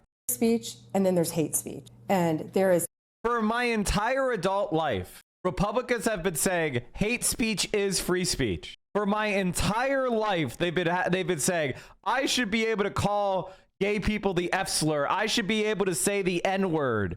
I should be able to deny the Holocaust. They've been saying this my entire life. There's free speech, and then there's hate speech. And there is no place, especially now, especially after what happened to Charlie, in our society. Do you see more law enforcement going after these groups who are using hate speech and putting cuffs on people so we show them that some action is better than no action? We will absolutely target you, go after you, if you are targeting anyone with hate speech, anything. And that's across the aisle. There's free speech, and then there's hate speech. Oh yeah, guys, they're going after hate speech, I bet. Democrats are not... Companies should no longer be forced to report on a quarterly basis, Donald Trump. I don't know, man. I've been saying this for a while, but when the Fed actually cuts rates, I think that's a sign that we're about to have a massive crash. I don't know. It just has felt like that for a while for me. Look at this trend. Help with mortgage is now at the highest level on Google Trends as it was during 2008. Now, I'm sure there's reasons why you can't directly compare these numbers, But like if the housing, like I think that if we actually have a crash, so many people cannot sell their homes because they'll be underwater. It's gonna, I mean, I think it just feels like we're headed toward a depression to me. I know this is a wild take. This is a wild take. We manufacture nothing. We have built a gigantic AI bubble. We also have a bubble in all sorts of assets, financial assets, cryptocurrency, gold, real estate. Our economy's in the toilet. Like, what do we actually produce? America, like every industry is down. Every industry is down in the shitter. It just feels like a depression is looming. Farmers are fucked. China has not bought a single soybean from the US for over 3 months. Not a single penny. Our farmers are doomed. If you guys understood just how much better China is than the US now at doing government, you like, the only thing our government is spending money on is law enforcement, military, and surveillance. And of course the military. But on boondoggle military shit. Like, our country is fucked. Mike generally gives the worst financial advice. He's been saying, pull out of the stock market for years. My friends are making thousands a year in the stock market while I actually believe it and kept it all in cash, missing out on thousands. I never said the stock market is about to crash. What the fuck? I've always said that you should buy a diversified index fund. That has always been my financial advice. I've always said get a diversified index fund and a bond and bond funds based on your age. I've always given that advice. I always have said that index funds outperform actively managed accounts. That's what I've always said. I've said that Tesla's a fucking bubble, but the bubble but I've also said that the stock market can remain bubbled longer than you remain solvent. At no point have I said short the market. At no point have I said stay in cash. What the fuck? And I have never provided financial advice because I do not have a fiduciary duty with you and I don't know your individualized circumstances. And I'm not selling anything. We are back and we are joined now by Ed Zitron, host of the Better Offline podcast. Diversified index funds are just passive ways of investing the same 7 S&P companies. I mean, I actually think index funds may actually be dangerous going forward because there's some companies that have become such a large percentage of the S&P 500 because they're massively bubbled.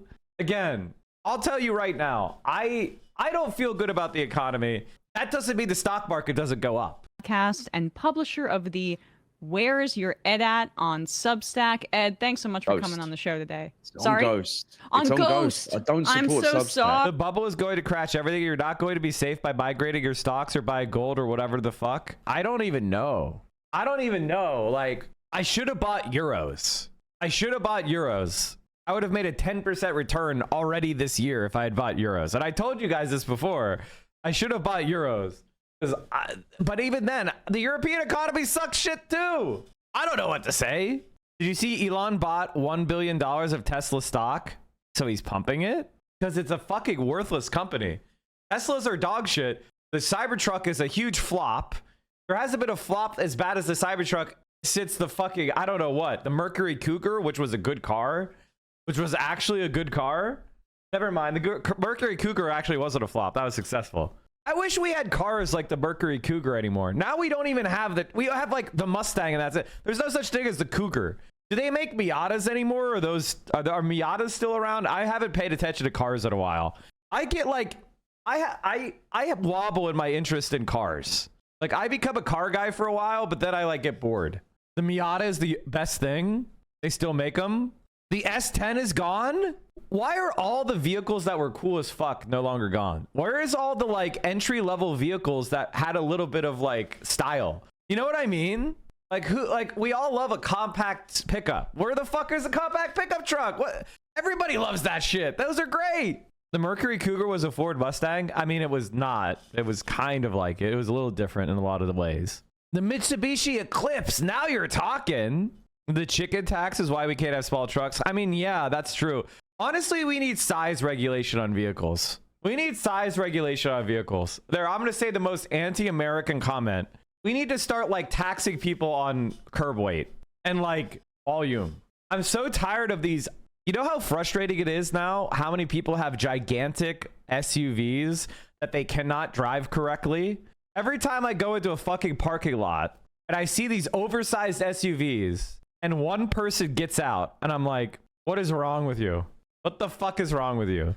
Zohran Mamdani among self-described conservatives age 18 to 34 is more favorable than unfavorable because he's not an Israeli puppet.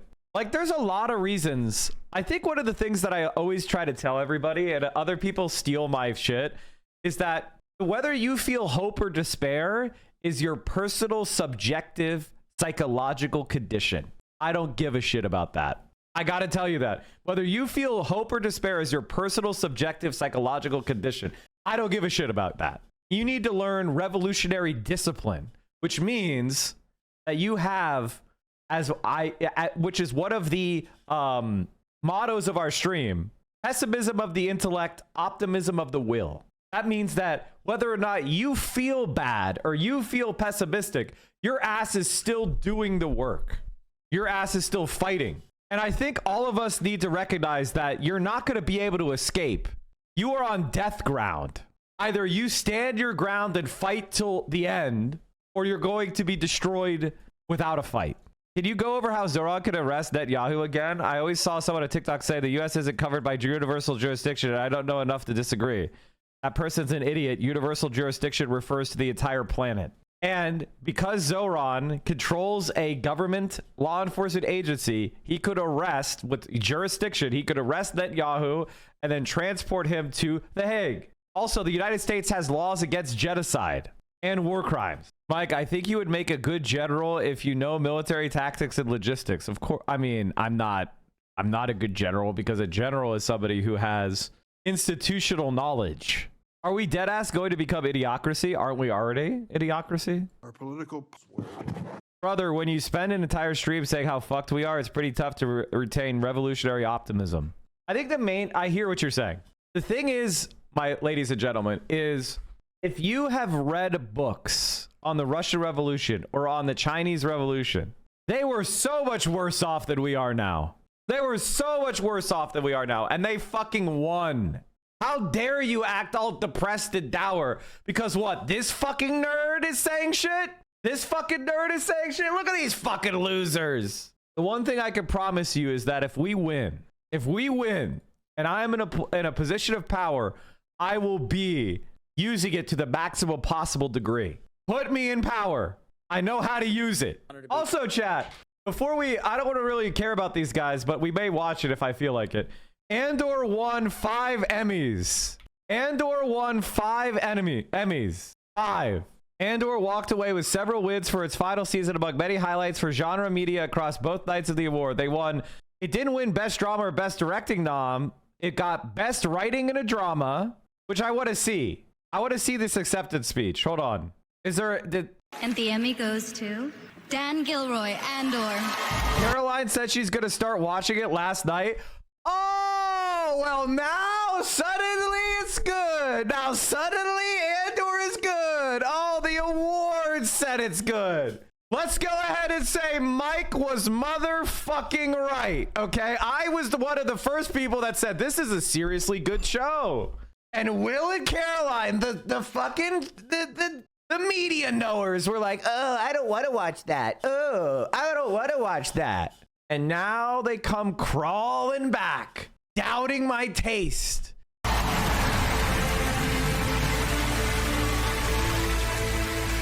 This is the first Emmy win and nomination for Dan Gilroy.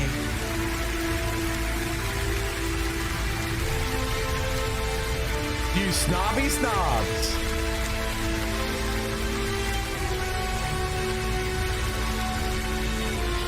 Oh wait, what's this?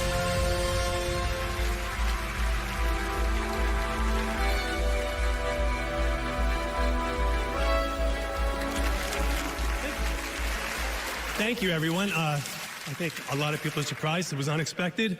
Obviously, we have friends everywhere. I want to thank the fans who did more than watch the show. They listened, they cared, and they made a story about ordinary people fighting impossible odds possible. This was very special because I got to work with both my brothers on the show, Tony Gilroy, the showrunner and the creator. It's all you, Tony. My brother, John, an editor. Will said he didn't want to watch it because his chat was too annoying about it.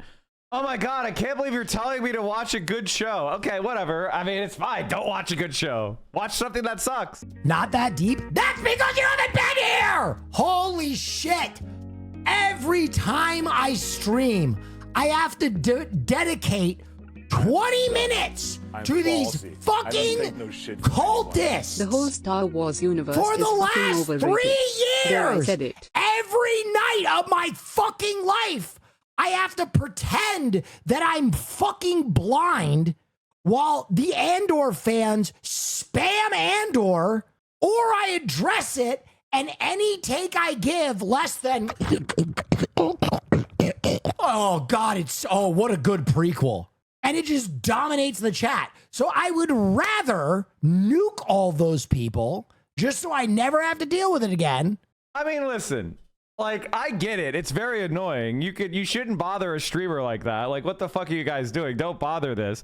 That being said, it's legitimately good. Do you think that the Emmys wanted to give Emmys to Andor? No, it's just legitimately a very good show. I mean, it is what it is. It's a very good show. If you don't want to watch it, just say, I don't want to watch it. And then people are like, oh, it's really good. That's weird. And then now it's winning Emmys for best writing. Best writing in a drama. I mean, that says it all. That says it all. And the thing is, I'm not a slop enjoyer. My favorite show before Andor was Better Call Saul. I'm not a slop enjoyer, okay? I like dramas that are about good writing and characterization.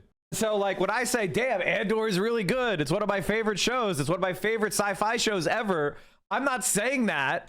I've watched a lot of really good sci-fi. I've watched, all the the major Star Treks, the ones that are good. I've watched Battlestar Galactica. I've watched The Expanse. Like, come on. I've watched sci-fi. I watched Babylon 5. I'm a sci-fi knower, okay? Andor is better than Firefly. Firefly is nothing compared to Andor. Andor is a quadrillion times better than that. Please tell me your favorite Star Trek series is DS9. Yeah, of course it is, because I have taste. All right, chat. Anyway, all I wanted to say is we were right about Andor. Mike was right yet again. In fact, I'm going to message Caroline just to say I was right. I told you Andor was good. You're being the annoying guy. Good. Good. I'll be the one everyone's mad at. I don't mind. I'm used to it. Honestly, I feel comfortable when everyone's mad at me. It's like the normal life experience of me. I'm uncomfortable when people are not mad at me. What's your take on Dune? I really like Dune. I even like the original Dune, the 80s Dune, the Dune I watched on Betamax. My dad made me watch that shit. The Lynch Dune. My dad was a huge Dune fan. He loved that Lynch Dune. We watched it on Betamax. I thank my dad for me having good sci-fi taste. All right, everybody, let's take a look. Ken Klippenstein, leaked messages from the Charlie Kirk assassin. Now, I don't think there's like a manifesto or anything. This is reporting. I don't think we'll get in trouble for this. Everybody pile on in. We're watching the elusive leaked messages from Charlie Kirk assassin. I didn't throw this in. I'll just throw this on my title. Hold on. Oh, God damn it. Hold on. I figured it out. 140 characters is so few.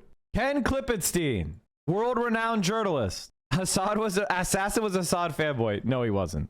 He actually wasn't.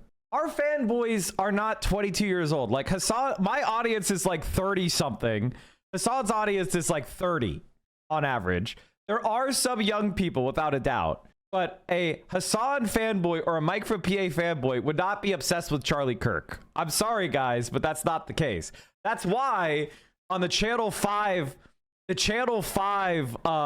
interview with the guy who was talking to Charlie when he died was a fucking Destiny pervert. A Destiny fan was literally debating Charlie Kirk when he got shot, like a Destiny fan. So those are the communities that you need to look at. 24, first time chat. Need I say more? Need I say chat? Lavender 22 here, not a sub. Speaking of not a subscriber, chat, it is sub fucking timber. It is sub fucking timber. You get a discount if you for new subscriptions. If you do a 6-month sub, you can get as much as 30% off. Take advantage of September. Save yourself some money. I don't have any advertisers, and I'm not going to get any of them soon. I don't know if you heard, but one of the big ExpressVPN was just bought by an Israeli billionaire. So ExpressVPN, throw that in the trash. That's now Mossad. I don't have sponsorships. I don't have advertisers. All I have is you. If you enjoy this content, please consider supporting it by subscribing at tier 1, tier 2, or tier 3 sub. If you have Amazon Prime, you can attach that to your Twitch account. You get 1 free sub a month. That's your Twitch Prime sub. That is taking $2.50 out of capitalists' pockets and putting it into a radical, revolutionary, socialist, centrist, Marxist Mike from PA. Orthodox Marxist Mike from PA. Are you tired of people distracting you from class war with bullshit? This is the class war stream. Do I care about intersectionality? Do I care about other four axes of oppression? Absolutely. I'm anti-racist. I'm feminist. All that shit is good. We're all in favor of it. But the fundamental division in our society is one of class between those who own us and those that work. And all forms of oppression are mapped onto that division. Race was invented during primitive accumulation of capitalism to justify an underclass of reserve labor who could be maximally exploited. There was no racism before the colonial period. I'll say that again. Racism as an idea is not that old. Now, I will say that the oppression of misogyny goes back to the beginning of agricultural property. The division between land ownership and misogyny, those grew hand in hand. The oppression of women is ancient in agricultural society. Lost Mind, thank you for the TED tier 1s. That shit's old as fuck. I will say that. But racism is something that grew with the colonial period. I think a lot of people want to believe that racism is ancient. And I don't know why. It's one of those things that when I learned about this, when I studied the development of race, it was one of the most euphoric moments of my life intellectually. I was like, oh my God, we could defeat this shit. It's invented. It's modern. It is part of capitalism. It was a moment of profound optimism for me. But for some people, it's the opposite. Like when they learn racism is modern invention, they get really mad. I think it's because they think you're saying it's not important or not real or something, but it is. Of course it is. It is fascinating for me, though. I like to hear from people who get mad when you say that racism is a modern invention. Slavery in ancient times was never based on race. No, it wasn't. It was tribal. And it was usually temporary. And there was frequently, like, manumission was common. Like hereditary chattel slavery, like the type in America, is unique in the world of evils. It's insane. Graeber argues that patriarchy co-evolved with the creation of instruments of debt and inheritance law. Engels makes similar points about patrilineal inheritance and property law. Yeah, no, I agree with Graeber. Actually, I think Graeber's book on debt, if you want a book to read, Debt the First 5,000 Years is fucking awesome. This is one of the best books I've ever seen. I love this book. Let's read this shit. Oh, and thank you guys for all the support. Remember, top sub gifter, top bit donor, get the hype trade conductor badge, which is a golden locomotive next to your name that becomes a purple locomotive. Slurgo with the TED gifties. Thank you, sir. Sawbull with the 1,000 bits. Remember, chat, if you have a hype trade conductor name, hype trade badge next to your name, I hesitate to ban you. I'm being honest. If you get a get out of bad, basically, if I was gonna ban you and then I see you're a hype trade conductor, I'm like, oh, maybe they misspoke. This is actually true. It doesn't mean I will put a mark on your name, get out of jail free card used, but you will actually get it. You will actually get the dodge. Like, for example, Nazis obsessed over the Roman Empire, thinking it was a white empire, where the Romans only cared about whether you were a citizen. Of course. In fact, civic, in the sense that it was about the municipality of Rome. It wasn't even Italian.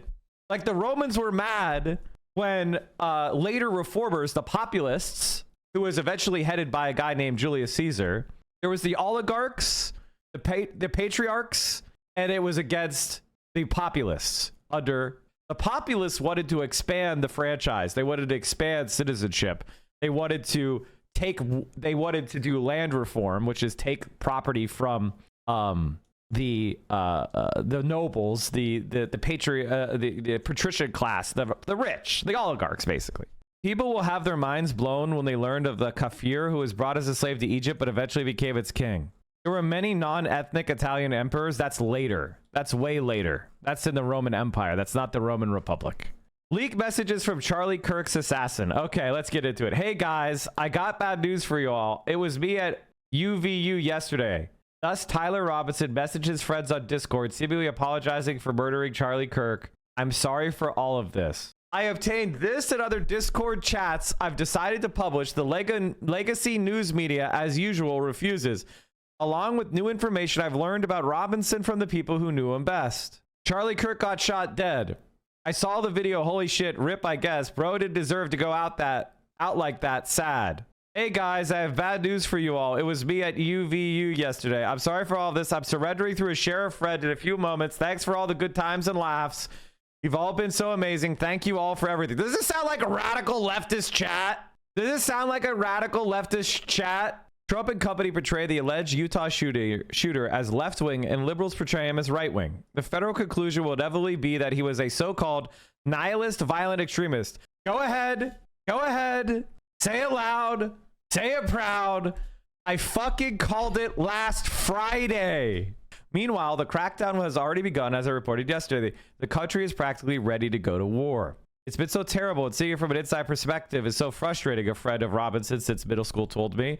The childhood friend who asked not to be named for fear of threats provided me with the above non-public photo of Robinson on a camping trip, a favorite activity of his. To corroborate the relationship, I think the main thing that's caused so much confusion is that he was always generally apolitical for the most part. That's the big thing. He just never really talked politics, which is why it's so frustrating.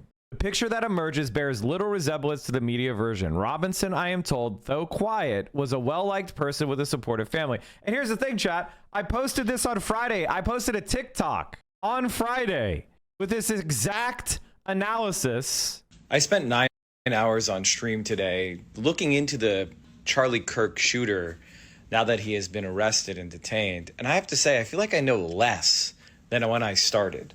And it made me kind of go into a deep dive on the entire concept of the nihilistic online culture that we have now created, where I thought initially that the shooter would clearly be motivated by politics. I'm a millennial, and so I interpret politics through the lens of movements and ideologies and goals, and seeing Charlie Kirk as an avatar for the fascist right, for the Trumpian right. And I thought that the main suspects to target Charlie Kirk would probably actually be even further right groups like Nicholas Fuentes and the Groy. Somebody send me the clip. Somebody send me the clip. Somebody send me the clip. Send me the clip right fucking now. You know a clip. Just right, for the Trumpian right. And I thought that the main suspects to target Charlie Kirk would probably actually be even further right groups like Nicholas Fuentes and the Groypers. And that doesn't seem to be the case. And it also doesn't seem to be the case that he was a left-winger or a Democrat or a socialist or an anarchist. It just seems like he was generally apolitical. And maybe he didn't like Charlie Kirk because he had bad vibes. And so for me, that was really highly unsatisfying. Is that really the case? Is it just that this was a 22-year-old who felt aimless, rudderless in life? He grabbed his dad's gun and he went to shoot Charlie Kirk because he thought that he would get notoriety, in the same vein as so many mass shooters who have done school shootings over the past decades. Is this the world we live in, where nihilistic young men take the black pill and just grab any random attempt to gain notoriety by shooting people who have prominence, whether it's celebrities, whether it's politicians, whether it's shooting up a school? And how the hell do we deal with that? I spent 9 hours. So basically, all I'm trying to convince you, chat, is that I am simply the best. I am the best analyst of all politics. I did this on Friday. I kind of we vibed it out. We figured it out. And here we are Tuesday. You could just watch my stream and be way ahead of the curve always. You can do that. You are allowed to do that. You're allowed to be way ahead of the curve. Like it's okay. You know, you can see the future before everyone else. You're allowed to do that. You said he was a groiper, and then you said he had no politics. In the beginning, I thought that it was a groiper, not a left winger, based on the original memes. And then as we watched and listened to more shit, I came to the conclusion that he wasn't even a groiper. He was just a apolitical, nihilistic guy who was brain rotted, centrist, apolitical. That's why I said I did 9 hours on him, and then I feel like I knew less. The original idea that I had was there's no way he's a leftist. He's probably a groiper. But that was my millennial brain. My initial reaction was my millennial brain is he was doing it for a good reason. But it turns out, no, he's fucking brain rotted, nihilistic, apolitical centrist who was just doing it for the lulz. And that's what I ultimately was my conclusion after 9 hours on Friday. Maybe I should be so sympathetic to him, but I kind of hate that this kid ruined his life because of that POS. I wish nothing good on his father, who I'm sure taught him hating and shooting. I'm going to tell you this right now. This wasn't anyone's particular fault. This is our society's fault because we are falling apart. And there are very, very, very few lucky people that are winning. You're looking at one of them. I got lucky. 6 years ago, I decided randomly to start doing a political Twitch stream. This was 3 months before the COVID-19 pandemic. And because I was friends with the right people and I had the right timing, when I made my show, I was perfectly positioned for COVID lockdown and to build up a political Twitch stream, which now gives me the ability to like work and live my life as I see fit. That is luck. I have no idea how to help people survive. If I was giving advice to a 22-year-old, I don't know what I would tell them. Maybe go into medicine? Maybe? That's like the only area where I feel like there's any hope of having a good career. But even then, like, where do you go if you want to have a solid career? There's no fucking answer. Even the trades. Engineering, everybody remember STEM. Everybody needs to go into STEM. You remember that? Now engineers can't get jobs. They come out of engineering school with $100,000 in debt. They can't get a fucking job. Remember, learn to code. Now they're saying, oh, we got an AI coding. Airline pilot, they might go to one pilot and do AI co-pilots. There is not one job I could tell you to do that it might not be under threat within the next 15 years. AI code is dog shit. I agree with you. I'm just saying that the capitalists are firing people left and right. I mean, and this kid was in the trades. He was in the trades to become an electrician. The picture that emerges bears little resemblance to the media version. Robinson, I am told, though quiet, was a well-liked person with a supportive family. The friend group he had interacted with on Discord, far from some kind of militia camp or Antifa bunker, represented a range of different political views, but mostly talked video games. Yesterday, FBI Director Kash Patel said in an interview that Robinson subscribed to left-wing ideology, citing his family's remark to investigator, but those close to Robinson say there was a lot his family didn't know about him. Their ideas are based on someone they didn't fully understand, the childhood friend told me. Though the family was generally supportive of Robinson, a claim corroborated by his mother's Facebook account brimming with praise for Tyler, they didn't seem to know about his relationship with a transgender person named Lance, the friend said. When I asked if his family would have been accepting, the friend replied, I don't think even Tyler knew the answer to that question, which is why he kept it so low key between themselves. Tyler's bisexuality, the friend said, was coupled with his openness on LGBT issues. But this wasn't some cookie-cutter lefty position on every or even most issues, his friends say. Obviously, he was okay with gay and trans people having a right to exist, but also believes in the Second Amendment. The man described Robinson as a fairly typical of a young man his age from Utah, somebody who loved the outdoors, was a gamer, and was into guns. To all of us, he just seemed like a simple guy who liked playing games like Sea of Thieves, Deep Rock Galactic, and Helldivers 2. Loved to fish and loved to camp. Oh, fuck. I have all of these games. I've played all of these games, and I've played Deep Rock Galactic and Helldivers 2 within the last month. I was just playing Helldivers 2 with, I don't know if you would want me to say this. Let's just say Dennis and I like Helldivers 2. I really didn't see like that's what he's about. Oh no. They were just posting about the new patch. Man, he was just he's playing the new Helldivers patch, the Hive Worlds patch with the Dune Worm. Come on, did he even kill a Dune Worm? I wonder. Did he ever get a Hive Lord down?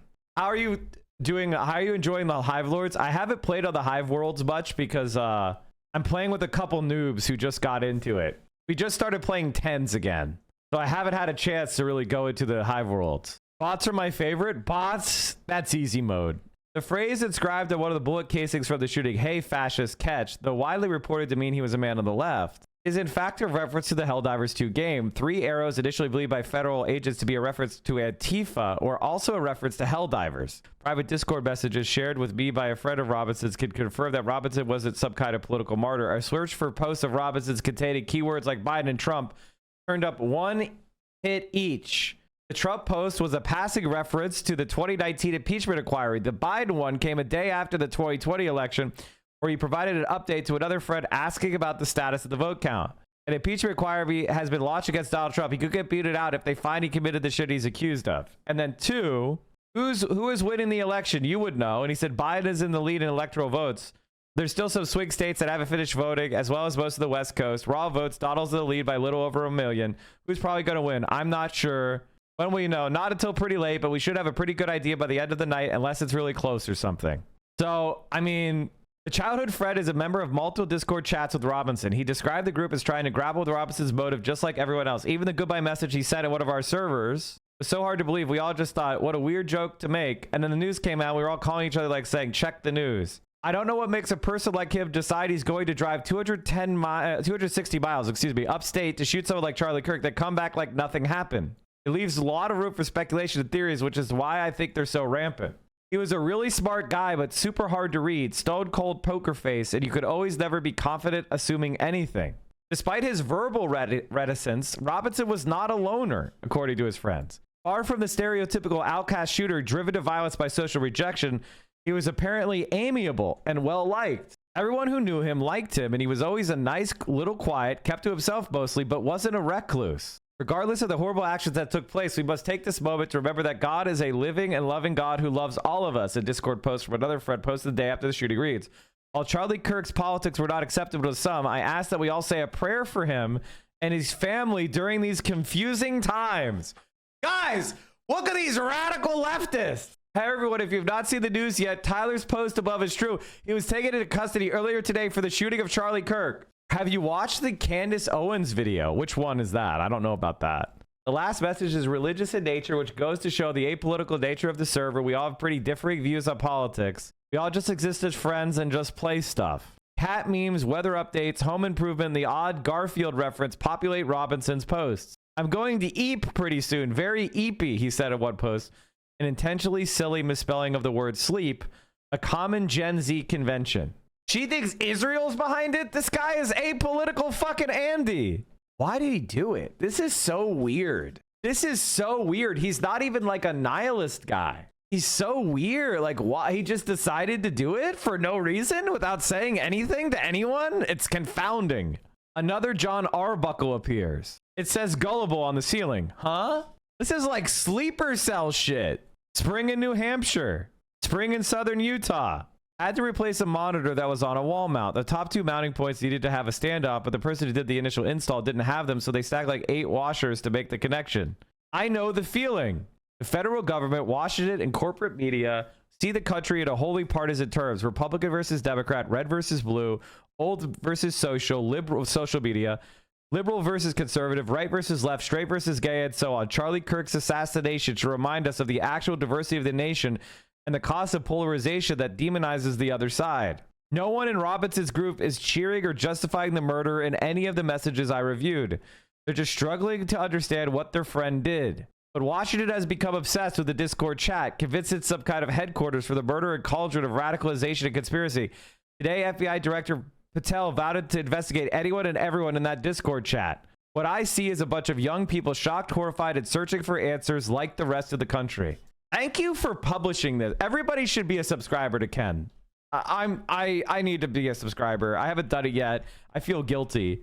I've read like 3 or 4 of his exclusives. I really need to become. The thing is, I don't have a fucking account on Substack, and I really need to change that. So there is absolutely no evidence whatsoever that this guy was a Hasan fan, my fan, even a Destiny fan, even that he was political. What the fuck is going on with people? People are just making shit up. This looks like a Discord group of friends who are not actually that close. My bet he was likely part of other groups, whether Discord, Telegram, etc., that were more radical in nature. You're just making that up, dude. They have access to his computer. They have access to his shit. They could talk to Discord and see all his messages to everything. And there's no evidence. The FBI has power to order Discord to give them all of the chats. No evidence that the partisan FBI wants to release those. Exactly. So it's not left wing. He's either apolitical or he's right wing. If there was any evidence they was actually left wing, they would have published it 1,000,000 times over by now, because they want to target people like me. They want to silence me for criticizing Israel. They want to shut me up from criticizing Israel. They want to shut me up from saying we should raise taxes on Elon Musk. They want to shut me up for saying release the Epstein files. They want to silence me, even though I had nothing to do with this. And they want to silence Hasan, and they want to silence other left-wing voices and groups. Charlie Kirk got killed by some guy, and we don't know why. The shooter literally did not exist in the physical world. Everything he experienced was mediated by technology, completely disembodied from physical reality, and thus totally with meaning. All that mattered was association, not actual content. He wasn't a nihilist. It's something else. He believes in everything. I don't know how to describe it. I've been thinking about that, and I know this is cringe, but the book that motivated the Matrix, yes, that series of films from the 2000s that we all love, talked about this very idea. It's a book called it's called Simulation and Simulacra. And like, this really explains the world that we're now living in. People are now no longer experiencing the world. They're experiencing reproductions and simulations of the world. Kurt's Baudrillard. I could never say his fucking name. We're getting a pronunciation. I'm sorry, Kat. I could never pronounce his name. It's fucking French. I can't speak French. Baudrillard. Okay. Baudrillard. Okay, thank you. Fucking Christ, the French. Baudrillard claims that current society has replaced all reality and meaning with symbols and signs, and that human experience is a simulation of reality. Moreover, these simulacra are not merely mediations of reality, nor even deceptive mediations of reality. They are not based in reality, nor do they hide a reality. They simply hide that nothing like reality is relevant to people's current understanding of their lives. The simulacra that it's Baudrillard refers to are significations and symbolism of culture and media that construct perceived reality, the acquired understanding by which human life and shared existence are rendered legible. Baudrillard believed that society becomes so saturated with the simulacra and human life so saturated with the constructs of society that all meaning was becoming meaningless by being infinitely mutable. He called this phenomenon procession of simulacra. I think we're at like, this is exactly what we're talking about. This is exactly what we're talking about. This is this kid. This is Gen Z brain rot. Like, we're no longer in like politics. We're in these like spaces of, and I'm in here too. I'm sucked in too. I'm another face on your screen, but I'm surrounded by screens. I stream for 6 hours a day. I look at my phone for 8 hours a day. Like, it's crazy. Yeah, I go to the gym 45 minutes, an hour and a half, and then we're back on our fucking phones. We're back on the fucking screens, and we're all addicted. We're all sucked in. Simulacra and simulation delineates the sign order into 4 stages. The first stage is a faithful image or copy, where people believe, and may be correct to believe, that a sign is a reflection of profound reality. This is a good appearance and what Baudrillard called the sacramental order. The second stage is the perversion of reality, where people come to believe that the sign is an unfaithful copy, which masks and denatures reality as an evil appearance. It is of the order of malfeasance. Here, signs and images do not faithfully reveal reality to us, but can hint at the existence of an obscure reality which the sign itself is incapable of encapsulating. The third stage masks the absence of profound reality, where the sign pretends to be a faithful copy, but it is a copy with no original. Signs and images claim to represent something real, but no representation is taking place, and arbitrary images are merely suggested as things which they have no relationship to. Baudrillard calls this the order of sorcery, a regime of semantic algebra where all human meaning is conjured artificially to appear as a reference to the increasingly hermetic truth. The fourth stage is pure simulacrum, in which the simulacrum has no relationship to any reality whatsoever. Here, signs merely reflect other signs, and any claim to reality on the part of the images or signs is only of the order of other such claims. This is a regime of total equivalency where cultural products need no longer even pretend to be real in a naive sense, because the experiences of consumers' lives are so predominantly artificial that even claims to reality are expected to be phrased in artificial, hyper-real terms. Any naive pretension to reality as such is perceived as bereft of critical self-awareness and thus over-sentimental. I think we're here. I think we're here. I mean, even Trumpism, what do they even believe in? Nothing. They're not nothing. What is the... This is a question that people always ask, which is like, make America great again. When was America great? There's no answer. Donald Trump doesn't even try to answer. It's just a signal. It's a sign pointing to another sign, pointing to another sign, pointing to another sign. There is no fucking meaning. Free speech is over, guys? What is this? And what do you make Pam Bondi saying she's going to go after hate speech? Is that, I mean, a lot of people, a lot of your allies say hate speech is free speech. Should probably go after people like you because you treat me so unfairly. It's hate. You have a lot of hate in your heart. Maybe they'll come after ABC. Well, ABC paid me $16 million recently for a form of hate speech, right? Your company paid me $16 million for a form of hate speech. So maybe they'll have to go after you. Look, we want everything to be... That'll come to a vote. Corporate America has completely capitulated to Trump. What the fuck are you talking about? See what I mean? There's no meaning. It's a signal pointing to another signal, pointing to another signal. It's in a fucking infinite regression of bullshit. I don't even think this kid had a message in killing Charlie Kirk. I think he felt the same shooting Charlie Kirk as he did shooting a fucking rocket devastator in Helldivers 2. He put the crosshair over the head, over the weak point, and he pulled the trigger. It wasn't even an action.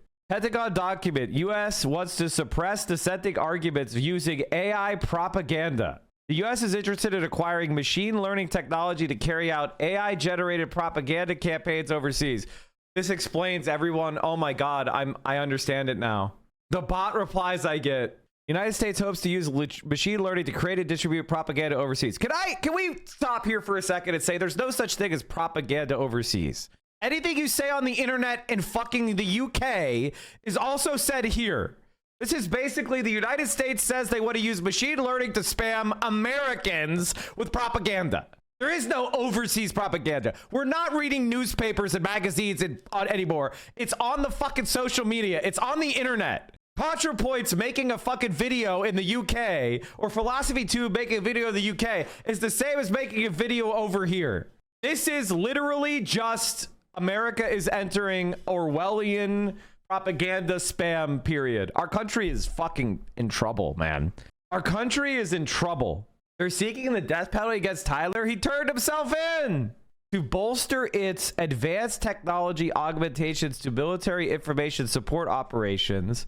SOCOM is looking for a contractor that can provide a capability leveraging agentic AI or multi-LLM agent systems with specialized roles to increase the scale of influence operate. Oh, we're cooked. We're actually cooked. Oh, we are actually cooked. Agentic systems use machine learning to purported to operate with minimal human instruction or oversight. These systems can be used in conjunction with large language models like LLMs, which generate text based on user prompts. While much marketing hype orbits around these agentic systems and LLMs for their potential to execute mundane tasks like online shopping and booking tickets, SOCOM believes the techniques could be well suited for running the autonomous propaganda outfit. I believe that you should be charged with treason and against the human race.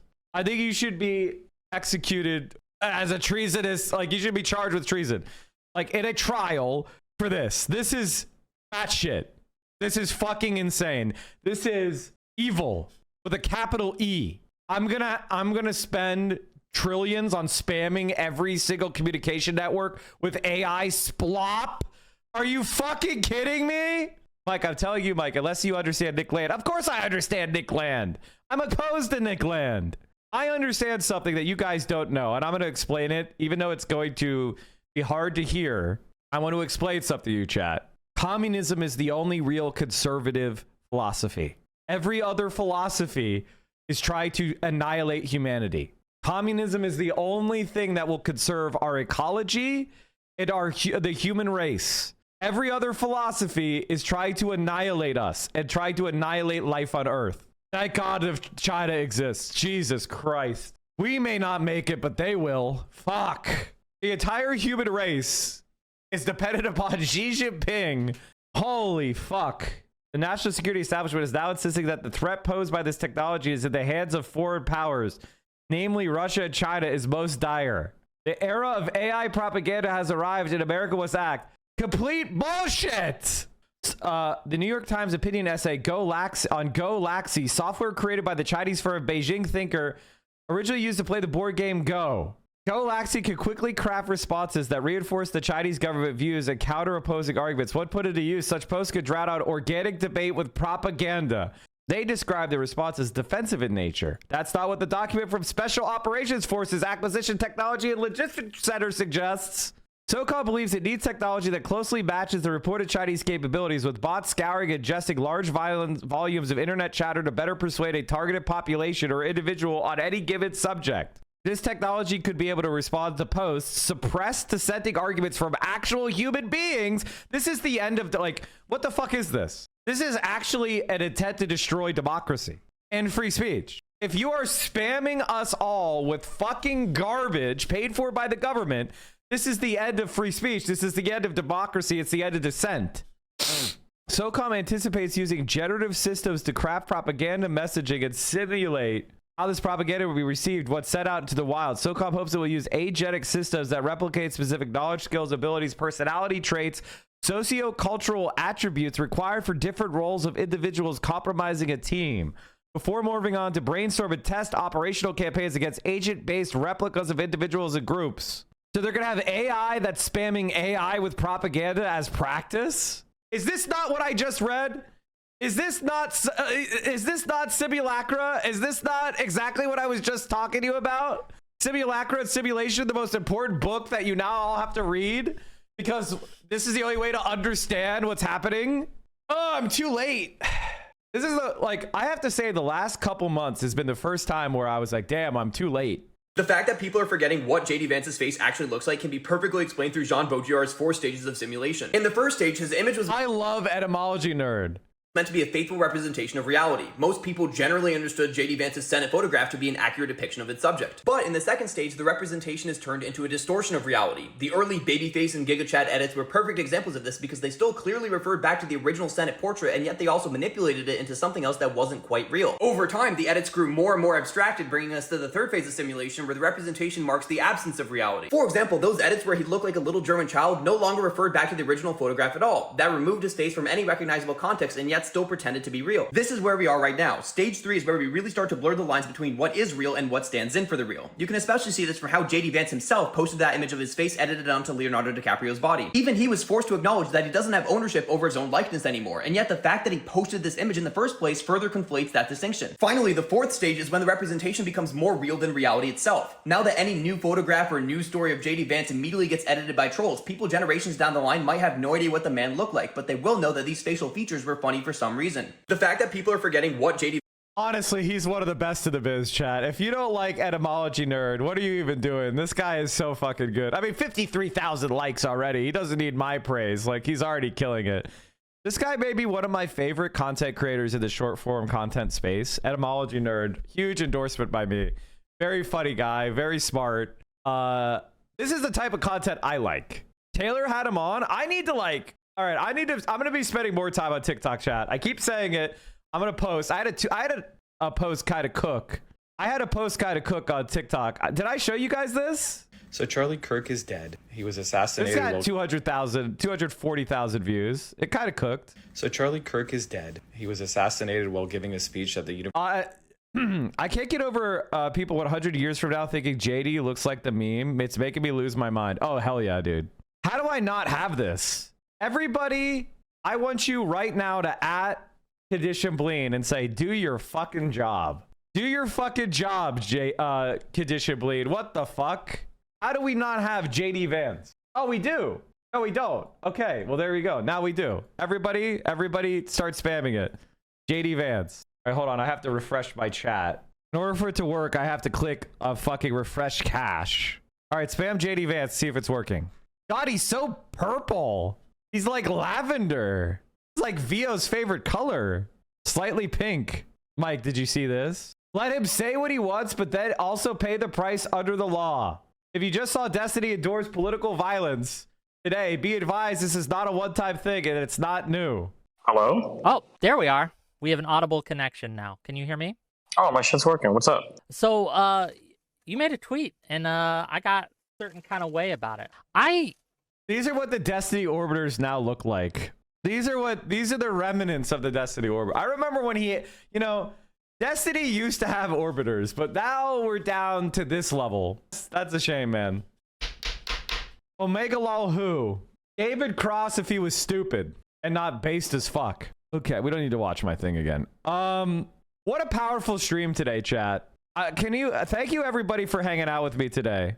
37% of people saying he's left wing. Yes, that's everybody who watches Fox News. Every single right-wing take will eventually be repeated by 40% of the country because they have a right-wing media machine that immediately programs the Republicans that are in it. So any dumb take that Trump makes, eventually 40% of people will agree with it. Once you understand this, you will stop caring. Until something crosses 40%, it literally doesn't matter. Like, will the world be saved with the power of friendship and love? No. No. The world will be saved by a different thing. We've already watched it, but you know it, I know it. It won't be peace and love. It will be this.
In a typical back and forth, President Xi says, "Salute to you, comrades."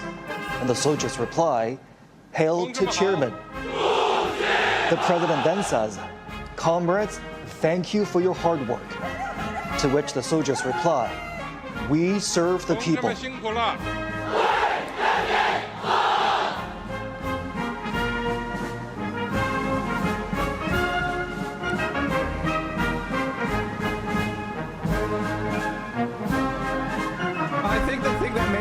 The most was the Baddie Battalion.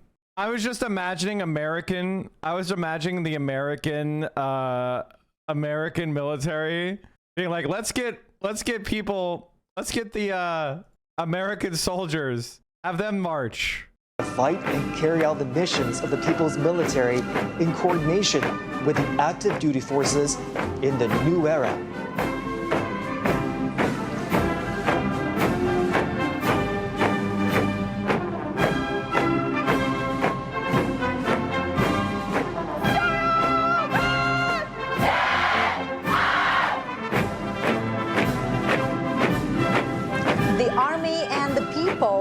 Foundation of victory. Now marching forward is the militia formation.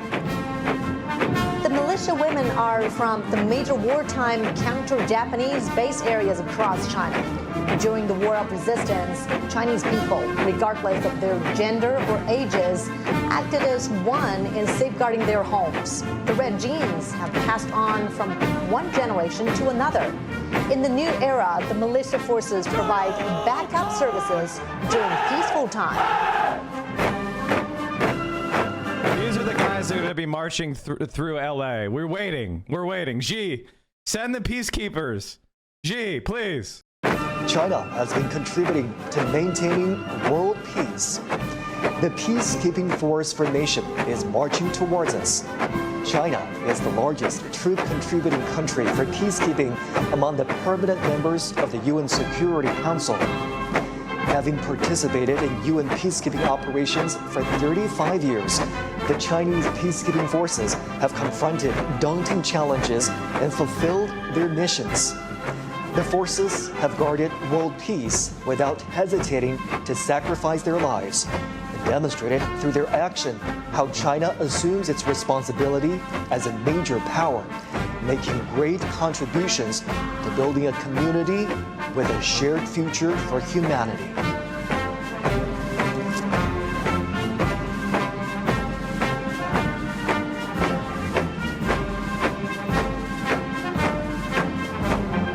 Woke military chat. They had the women and then the peacekeepers. Ew.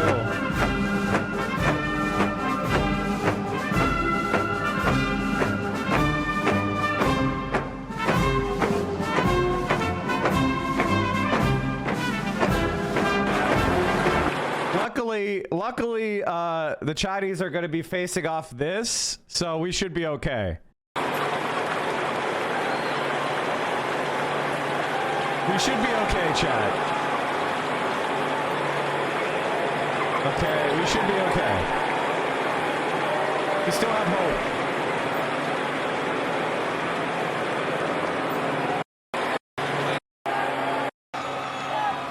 Cavalry and reconnaissance units were brought together. Could someone hand out some Adderall to them before they do their salute? Because, like, looks like half of them were not paying attention. In the Gulf War, no division hit harder or moved faster than the 1st Armored. The 1st Armored Division, nicknamed Old Ironsides, is the oldest, most recognizable armored division in the United States Army. As part of the buildup for World War II, cavalry and reconnaissance units were brought. Yo, look at the timing on this salute. Also, look at the street. Look at the street. Look at the street. I'm not even in high definition. Hold on. Okay, we only have 720p. My mistake. We only have 720p. So these are the peacekeepers. The army is up here. Let me get in here. That's the Navy. This is the color guard. So the color guard is like, you know, the most services elite people. And arms. 4 service formations, 4 armed formations, and the formation of the armed police force. So this is the flag of the Communist Party of China. It goes in front of, that's the flag of the People's Republic of China. And then that is the flag of the People's Liberation Army. So the party leads the nation and the army serves the nation. Will be holding their respective flags to make a group debut during the parade.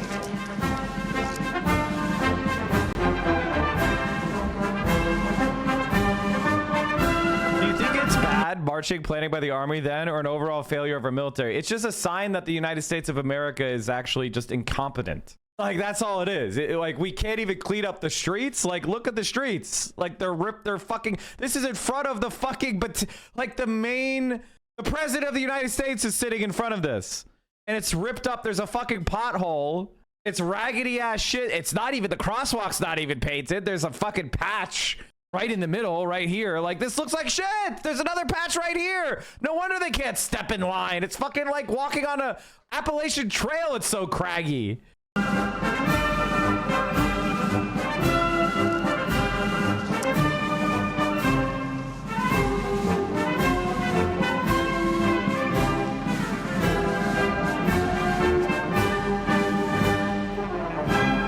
This is crazy, guys. Look, their feet are at the same level of flexion.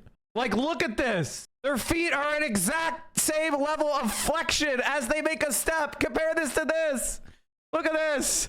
They couldn't even salute together. Like, come on. Come on.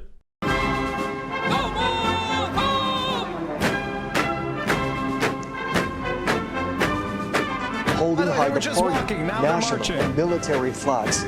The formation of the Guard of Honor of the PLA is marching toward us. The People's Armed Forces, under the leadership of the CPC, are always the defenders of the country, socialism, and people's interests.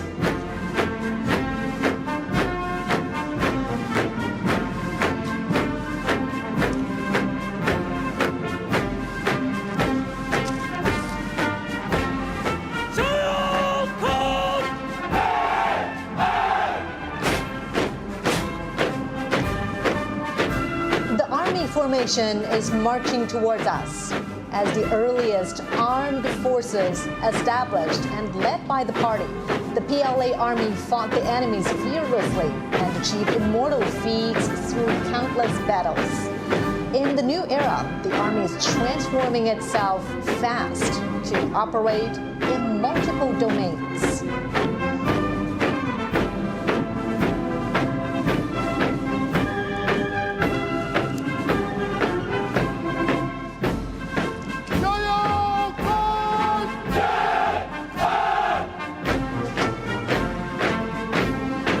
Now coming is the Navy formation. Breaking the waves and navigating to the deep blue, the PLA Navy has comprehensively strengthened its maritime deterrent and combating capabilities to safeguard peace and stability at the sea, moving fast to become a world-class naval force.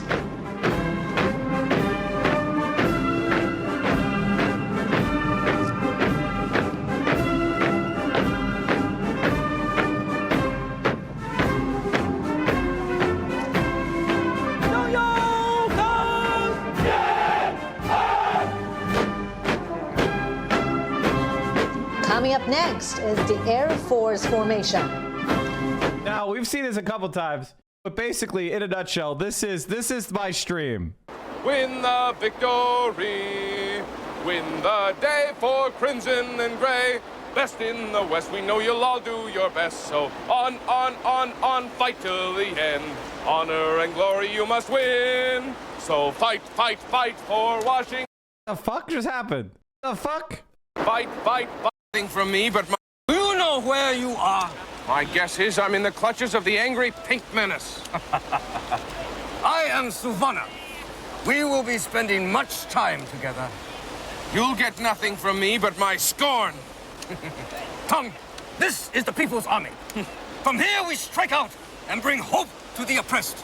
The oppressed who are still slaves to running dog, foul-breathed, capitalist vermin like yourself.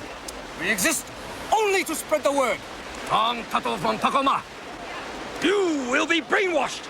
Me, America's son, will be a challenge. You bet. Our enemies are all those in league with imperialism, the bureaucrats, the big landlord class, and the reactionary section of the intelligentsia attached to them. Very good, Tom. You quote the chairman well. Our enemies are all around us. We must always be on our guard. Sure, we'll lose a lot of snooze time, but that's okay. We'll catch up after the revolution's over. That's enough, Tom. The leading force behind our revolution is the industrial proletariat. Our closest friends are the entire semi-proletariat and the petty bourgeoisie. That's enough, Tom. But there's so much more. I said that's enough! The time has come to tell you your mission. Oh, yes, my mission. I'd like that very much, comrade. Good. Fuck, that's so awesome. Anyway, do you think China would provide the Great Chinese Firewall to allied nations to prevent an increasingly fascist AI-powered Western internet? Can I just enjoy the last few days of my life before I'm flooded by 10,000 AI bots from SOCOM? Can I just enjoy the last few days of stream before all of the SOCOM AI bots are saying, actually, NATO is good, and, you know, Rommel wasn't that bad of a guy. Yeah, he fought for Hitler, but he was really disciplined. By the way, chat, make sure you support Casey Tron, my queen. The takeover begins. LA Chargers star kicker Cameron Dicker is Chinese. Is that true? I am so jealous. What the fuck? Is that he's white Chinese? So jealous. We are so fucked. Oh, okay. One more thing before we go. The Democratic governor of New York, Kathy Hochul, has endorsed the candidate for mayor here in New York who won the Democratic primary, Zohran Mamdani. Other Democratic officials have not. Mamdani calls himself a Democratic socialist, which, of course, is something that Bernie Sanders in Vermont is as well. Alexandria Ocasio-Cortez, the congresswoman here from New York.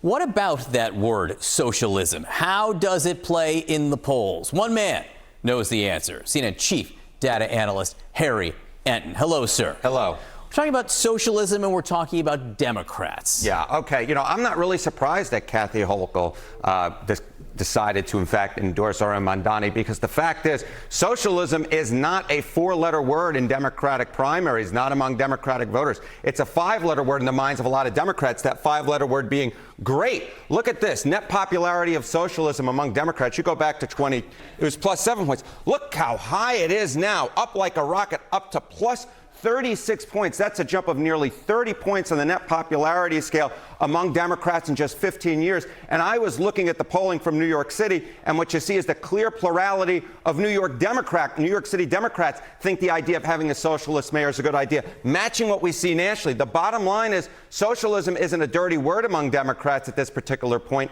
It's actually a word that, when attached, Democrats seem to like it. That's a huge jump, and that's not that long ago, let me add. No. What about capitalism? Yeah, okay, so if all of a sudden socialism is now a 5-letter word, great.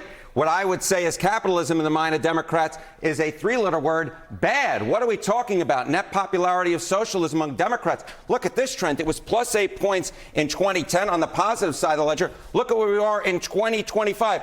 Down. Falling through the floor at minus 13 points. That's a drop of over 20 points in just 15 years. So we see the exact opposite trend that we see at socialism, which is up, up and away. What we see with capitalism is down, down, down through the floor. Okay, we're talking about Democrats here. What about if you look at the larger population, Harry? Is it the same type of thing? This is where the danger is for Democrats, because if socialism plays in Democratic primaries, it does not play in the general electorate. What do we see going on here? Net popularity among all adults. Capitalism is on the positive side of the ledger. Okay, let me just pause it here for a second and say, you have to do one at a time. And right now, not all Democrats have been convinced, because a lot of them believe this dumbass shit.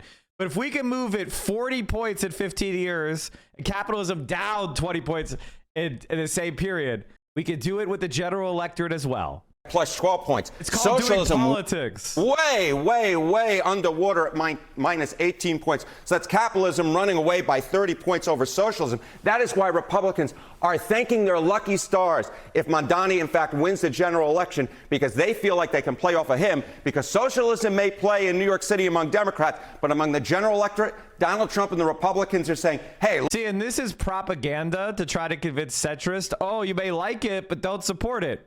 But guess what? We had a poll earlier. Mamdani is popular with young self-described conservatives.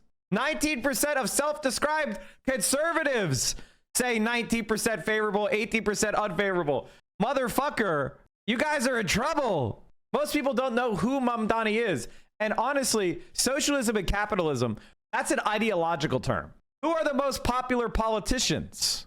The most popular politicians are the left-wing politicians. It's your Bernie Sanderses. Now, I have my criticism of him, but to the average normie, this is something that I think my stream and Hasan's stream, we understand this. Normies think of Bernie Sanders as the socialism guy, and they like him. Now, I have criticisms of him. I have places where I think he hasn't gone far enough. I think he's been dog shit on... Yes, he's saying we should do an arms embargo to Israel, but he refuses to call it a genocide. The UN called it a genocide today, Bernie. Are you going to listen to the UN, Bernie? Bernie? But leaving that aside for a second, among normies, he represents socialism, and he is popular. That's how policies get elected, chat. People vote for individuals who represent policies, not policies that are represented by individuals, unfortunately. Look at the socialist mayor in New York City. This is what we're dealing with. So again, something may play in Democratic primaries. It may play in the very Democratic city of New York. But among the general electorate, Republicans are salivating at the idea that they can run against a Democratic socialist being the mayor of New York City. Interesting way to break down those numbers, Harriet, and thank you. Always interesting with you. They had to do their both sides bullshit. And honestly, I hope Republicans are running against socialism. If Republicans are running against socialism, that means they're fucking getting defeated. All right, chat. We got a Mike from PA hype video. Okay. Where's the fucking mute? Okay, there it is. Jesus Christ. Sorry, chat. I'm getting alerts. Is the final stage of your liberalism. You can never give up on maintaining revolutionary optics. Come to nihilism. If you can't find any real reason to stop yourself from succumbing to nihilism, think about your enemies. Israel is despised by regular people. The only reason why it's getting the support it's getting is because of corruption. The genocide is a sign of their weakness. So they're scrambling while they still have control of the U.S. government to do as much damage as they can. They want you to be nihilistic. They want you to give up. Let's say you're suicidal. Are you really going to end your life before you experience the end of the Israeli apartheid? Really? Can't do that. You can't surrender. Never kill yourself. We have a job. We have a goal. We have a mission. You know why I'm not a doomer at all? Because it's already over. Socialism has already won. We are living through the historical process of socialism winning. You cannot let the apartheid state of Israel outlive you. Socialism will win. Were brought together to form the 1st Armored Division in 1940. In the Gulf War, no division hit harder or moved faster than the 1st Armored. Old Ironsides really... Where's Squeaky Tank? Reconnaissance, better known as the Jeep, was an iconic vehicle of World War II and was the world's first mass-produced four-wheel drive vehicle. The Army used the Jeep for almost every military... Look at how there's no one there. That's fucking crazy, man. All right, everybody, that's going to be it for me today. Thank you so much for hanging out. I appreciate you. Stay safe out there. Solidarity forever, my friends. Powerful stream today. A lot of important details. The Charlie Kirk assassin was not a leftist. It doesn't appear he was a groyper. It looks like, I mean, I would call him a nihilist, but like, it's inscrutable at this point. And it's also kind of like, it's sad. The first thing this guy did is went out and shot a guy. Thank you so much for hanging out with me today, chat. We will be back tomorrow, 10 a.m. Eastern, 7 a.m. Pacific, here at the Central Committee stream. Stay safe out there. Here's all my links. Make sure you're following me and all the things. TikTok,